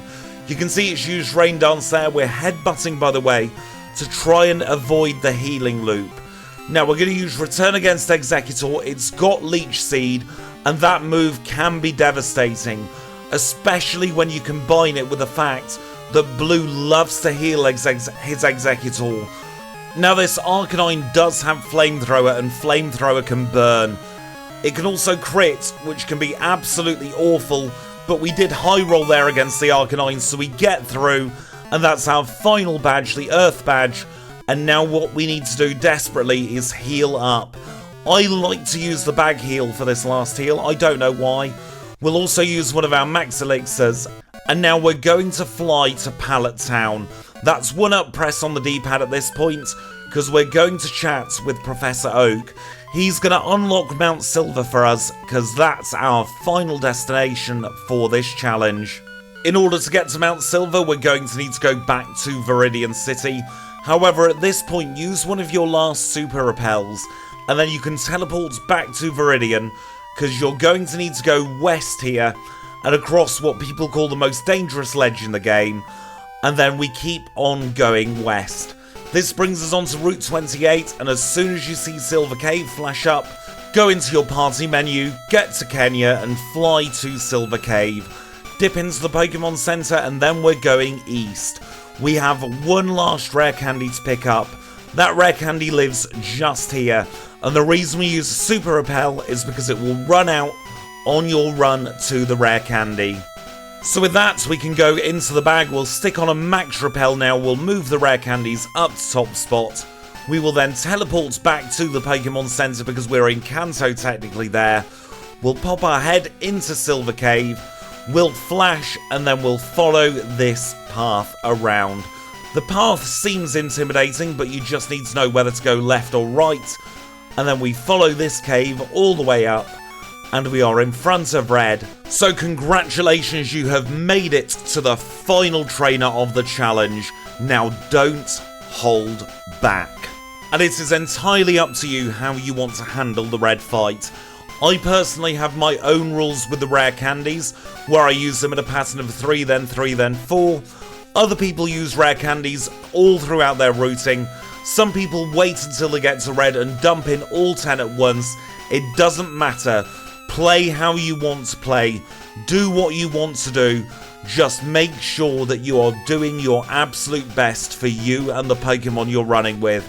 In this instance, to save a little bit of time, because we know from previous videos, Ursaring is not going to be able to get through easily at a lower level. I'm going to stick in all 10 rare candies at this particular moment, because we've got this far with Ursaring. We might as well try our best to get through the red battle. So we're going to replace our Headbutt. No, we're not. We're going to replace Earthquake with Hidden Power. I'm going to drop a hard save here, and we'll see how red goes. Red has the highest level team of any trainer in the game. He's got Pikachu, Espeon and Snorlax, then the 3 Kanto starters. And if you're a slow physical attacker, abandon the leftovers at this point. Go for the Quick Claw instead, because Pikachu knows Charm, and he will go for Charm 9 times out of 10, and 3 out of 4 times that Charm is going to hit. So the 23% chance of the Quick Claw will get you through the Pikachu a lot more consistently. So now we'll grit our teeth and we will hope for the best. This is Red, he leads with Pikachu. There we go, we get a Quick Claw proc straight away. If we get another Quick Claw proc against the Espeon, that would have been perfect.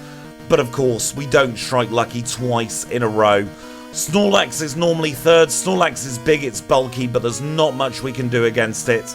And Body Slam can paralyze. And also, don't be afraid to reset if you think your HP's too low. You don't have to get knocked out to reset. I'm going to teach Dynamic Punch in place of Headbutt now, and we're going to try again. Ideally, we get a double Quick Claw proc or a Charm miss into a Quick Claw proc. That would be my strategy for Red. Always, you can pause the timer, have a little think, do whatever you need to do in order to prepare yourself for Red. He is a very tricky trainer, the hardest in all of Generation 2. I would say in all the challenge runs we do, the only trainer who might be more difficult than Red is Steven at the end of Emerald. And once again, if your HP gets too low, just take a reset. Sometimes it's going to be quicker to be reset heavy than to try and persevere against a battle that's just not going to be winnable. That's what I do at Red. That's why my reset numbers quite often get very, very high.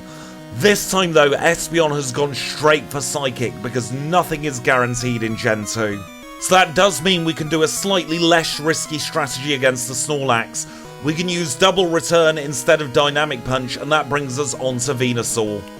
Now this Venusaur can be pesky because it does know Sunny Day, and that will stop you being able to freeze Pokemon, and it's also going to boost Charizard's attacks. So if I was on a real run here, I would be hoping for a Quick Claw proc.